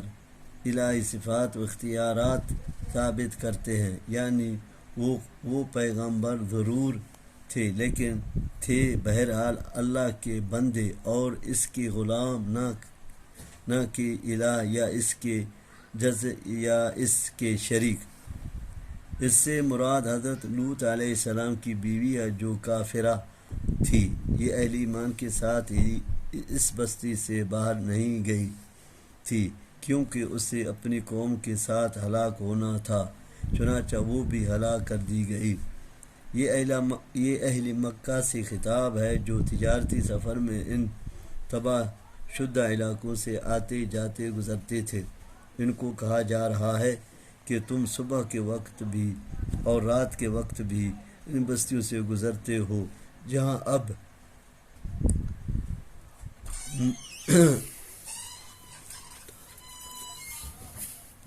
اب مردار بحیرہ ہے جو دیکھنے میں بھی نہایت کریہ ہے اور سخت متعفن اور بدبو دار۔ کیا تم انہیں دیکھ کر یہ بات نہیں سمجھتے کہ تکذیب رسل کی وجہ سے ان کا یہ بد انجام ہوا؟ تو تمہاری اس روشن کا انجام بھی اس سے مختلف کیوں کر ہوگا جب تم بھی وہی کام کر رہے ہو جو انہوں نے کیا؟ تو پھر تم اللہ کے عذاب سے کیوں کر محفوظ رہو گے؟ حضرت یونس علیہ السلام عراق کے علاقے نینوا موجودہ موصل میں نبی بنا کر بھیجے گئے تھے۔ موصل شہر نام۔ حضرت یونس علیہ السلام عراق کے علاقے نینوا میں موجودہ موصل میں نبی بنا کر بھیجے گئے تھے۔ یہ آشوریوں کا پایا تخت تھا۔ انہوں نے 1,00,000 بنو اسرائیلیوں کو قیدی بنایا ہوا تھا، چنانچہ ان کی ہدایت اور رہنمائی کے لیے اللہ تعالیٰ نے ان کی طرف حضرت یونس علیہ السلام کو بھیجا، لیکن یہ قوم آپ پر ایمان نہیں لائے۔ بالآخر اپنی قوم کو ڈرایا کہ ان قریب تم عذاب الہی کی گرفت میں آ جاؤ گے۔ عذاب میں تاخیر ہوئی تو اللہ کی اجازت کے بغیر ہی اپنے طور پر وہاں سے نکل گئے اور سمندر پر جا کر ایک کشتی میں سوار ہو گئے۔ اپنے علاقے سے نکل کر جانے کو ایسے لفظ میں تعبیر کیا جس طرح ایک غلام اپنے آقا سے بھاگ کر چلا جاتا ہے، کیونکہ آپ بھی اللہ کی اجازت کے بغیر ہی اپنی قوم کو چھوڑ کر چلے گئے تھے۔ کشتی سواروں اور سامانوں سے بھری ہوئی تھی۔ کشتی سمندر کی موجود میں گھر گئی اور کھڑی ہو گئی، چنانچہ اس کا وزن کم کرنے کے لیے ایک آدھا آدمی کو کشتی سے سمندر میں پھینکنے کی تجویز سامنے آئی تاکہ کشتی میں سوار دیگر انسانوں کی جانیں بچ جائیں، لیکن یہ قربانی دینے کے لیے کوئی تیار نہیں تھا، اس لیے یہ قرآن اندازی کرنی پڑی جس میں حضرت یونس علیہ السلام کا نام آیا اور مغلوبین میں سے ہو گئے، یعنی طوعاً و کرہاً اپنے کو بھاگے ہوئے غلام کی طرح سمندر کی موجوں کے سپرد کرنا پڑا۔ ادھر اللہ تعالیٰ نے مچھلی کو حکم دیا کہ وہ انہیں ثابت نکل لے، اور یوں حضرت یونس علیہ السلام اللہ کے حکم سے مچھلی کے پیٹ میں چلے گئے، یعنی توبہ، استغفار اور اللہ کی تسبیح بیان نہ کرتے، جیسا کہ انہوں نے لا الہ الا انت سبحانک انی کنت من الظالمین سورۃ انبیاء کہا، تو قیامت تک وہ مچھلی کے پیٹ میں ہی رہتے، جیسا ولادت کے وقت بچہ یا جانور کا چوزا ہوتا ہے، مدحل، کمزور اور ناتواں۔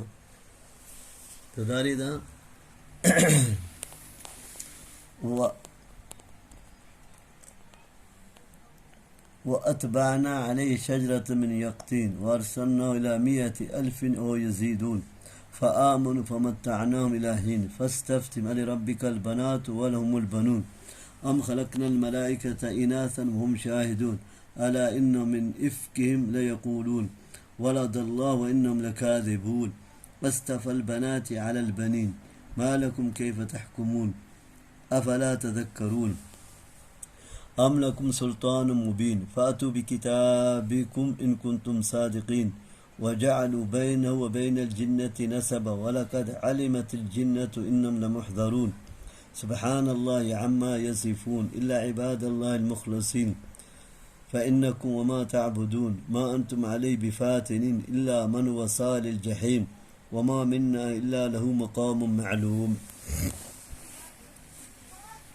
یقین ہر اس بیل کو کہتے ہیں جو اپنے تنے پر کھڑی نہیں ہوتی، جیسے لوکی، کدو وغیرہ کی بیل، یعنی اس چٹیل میدان میں جہاں کوئی درخت تھا نہ عمارت، ایک سایہ دار بیل اگا کر ہم نے ان کی حفاظت فرمائی۔ ان کے ایمان لانے کی کیفیت کا بیان سورۃ یونس 28 میں گزر چکا ہے، یعنی فرشتوں کو جو یہ اللہ کی بیٹیاں قرار دیتے ہیں، تو کیا جب ہم نے فرشتے پیدا کیے تھے یہ اس وقت وہاں موجود تھے اور انہوں نے فرشتوں کو اندر عورتوں والی خصوصیات کا مشاہدہ کیا تھا؟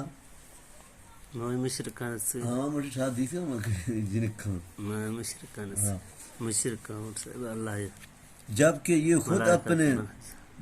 یہ خود اپنے لیے بیٹیاں نہیں بیٹے پسند کرتے ہیں، کہ اگر اللہ کی اولاد ہوتی تو ذکور ہوتی،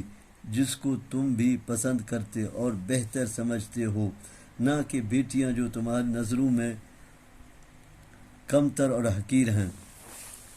یعنی عقل تو اس عقیدے کی صحت کو تسلیم نہیں کرتے کہ اللہ کی اولاد ہے، اور وہ بھی مؤنث۔ چلو کوئی نقلی دلیل ہی دکھا دو، کوئی کتاب جو اللہ نے اتاری ہو، اس میں اللہ کی اولاد کا اعتراف یا حوالہ ہو۔ یہ اشارہ ہے مشرکین کے اس عقیدے کی طرف کہ اللہ نے جنات کے ساتھ رشتہ ازواج قائم کیا، جس سے لڑکیاں پیدا ہوئے، یہاں بنات اللہ فرشتے ہیں۔ یوں اللہ تعالیٰ اور جنوں کے درمیان قرابت داری سسرالی رشتہ قائم ہو گیا۔ حالانکہ یہ بات کیوں کر صحیح ہو سکتی ہے کہ اگر ایسا ہوتا تو اللہ تعالیٰ جنات کو عذاب میں کیوں ڈالتا؟ کیا وہ اپنی قرابت داری کا لحاظہ نہ کرتا؟ اور اگر ایسا نہیں ہے بلکہ خود جنات بھی جانتے ہیں کہ انہیں عقاب و عذاب الہی بھگتنے کے لیے ضروری جہنم میں جانا ہوگا، تو پھر اللہ اور جنوں کے درمیان قرابت داری کس طرح ہو سکتی ہے؟ یعنی یہ اللہ کے بارے میں ایسی باتیں نہیں کہتے جن سے وہ پاک ہے، یہ مشرکین ہی کا شیوا ہے، یا یہ مطلب ہے کہ جہنم میں جنات مشرکین ہی حاضر کیے جائیں گے؟ اللہ کے مخلص چنے ہوئے بندے نہیں، ان کے لیے تو اللہ نے جنت تیار کر رکھی ہے۔ اس صورت میں یہ المحضرون سے استثناء ہے اور تسبیح جملہ معترضہ ہے، یعنی تم اور تمہارے معبود ان باطلان کسی کو گمراہ کرنے پر قادر نہیں ہیں سوائے ان کے جو اللہ کے علم میں پہلے ہی جہنمی ہیں، اور اسی وجہ سے وہ کفر و شرک پر مصر ہیں۔ وَإِنَّا لَنَحْنُ الصَّافُونَ وَإِنَّا لَنَحْنُ الْمُسَبِّحُونَ وَإِنْ كَانُوا لَيَقُولُونَ لو أن عندنا ذكر من الأولين لكنا عباد الله المخلصين فكفروا به فسوف يعلمون ولقد سبقت كلمتنا لعبادنا المرسلين إنهم لهم المنصورون وإن جندنا لهم الغالبون فتولى عنهم حتى حين وأبصرهم فسوف يبصرون أفبعذابنا يستعجلون فإذا نزل بساحتهم فساء صباح المنذرين وتولى عنهم حتى حين وأبصر فسوف يبصرون سبحان ربك رب العزة عما يصفون وسلام على المرسلين والحمد لله رب العالمين۔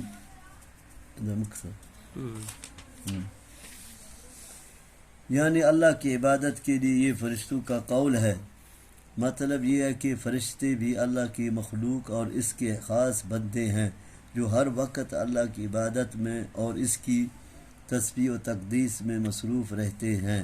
نہ کہ وہ اللہ کی بیٹیاں ہیں جیسا کہ مشرکی کہتے ہیں۔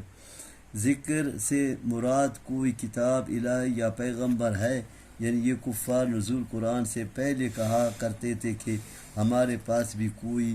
آسمانی کتاب ہوتی جس طرح پہلے لوگوں پر تورات وغیرہ نازل ہوئے، یا کوئی ہادی اور منذر ہمیں واعظ و نصیحت کرنے والا ہوتا تو ہم بھی اللہ کے خالص بندے بن جاتے۔ یعنی ان کی آرزو کے مطابق جب رسول اللہ صلی اللہ علیہ وسلم ہادی بن کر آ گئے، قرآن مجید بھی نازل کر دیا گیا، تو ان پر ایمان لانے کے بجائے ان کا انکار کر دیا۔ یہ تحدید وعید کہ اس تکذیب کا انجام ان قریب ان کو معلوم ہو جائے گا، جیسے دوسرے مقام پر فرمایا کتب اللہ لأغلبن انا ورسلی، یعنی ان کی باتوں اور ایذاؤں پر صبر کیجیے کہ کب ان پر اللہ کا عذاب آتا ہے۔ مسلمان جب خیبر پر حملہ کرنے گئے تو یہودیوں انہیں دیکھ کر گھبرا گئے، جس پر نبی صلی اللہ علیہ وسلم نے بھی اللہ اکبر کہہ کر فرمایا تھا خرجت خیبر ان اذا نزلنا بساحتهم قوم فساء صباح المنذرین۔ یہ بطور تاکید دوبارہ فرمائے یا پہلے جملے سے مراد دنیا کا وہ عذاب ہے جو اہل مکہ پر بدر و احد اور دیگر جنگوں میں مسلمانوں کے ہاتھوں کافروں کے قتل و سلب کی صورت میں آیا، اور دوسرے جملے میں اس عذاب کا ذکر ہے جس سے یہ کفار مشرکی آخرت میں دوچار ہوں گے۔ اس میں عیوب و نقائص سے اللہ کے پاکیزہ ہونے کا بیان ہے جو مشرک اللہ کے لیے بیان کرتے ہیں، مثلا اس کی اولاد ہے یا اس کا کوئی شریک ہے، یہ کوتاہیوں بندوں کے اندر ہیں، اور اولاد یا شریکوں کے ضرورت مند بھی وہی ہیں۔ اللہ ان سب باتوں سے بہت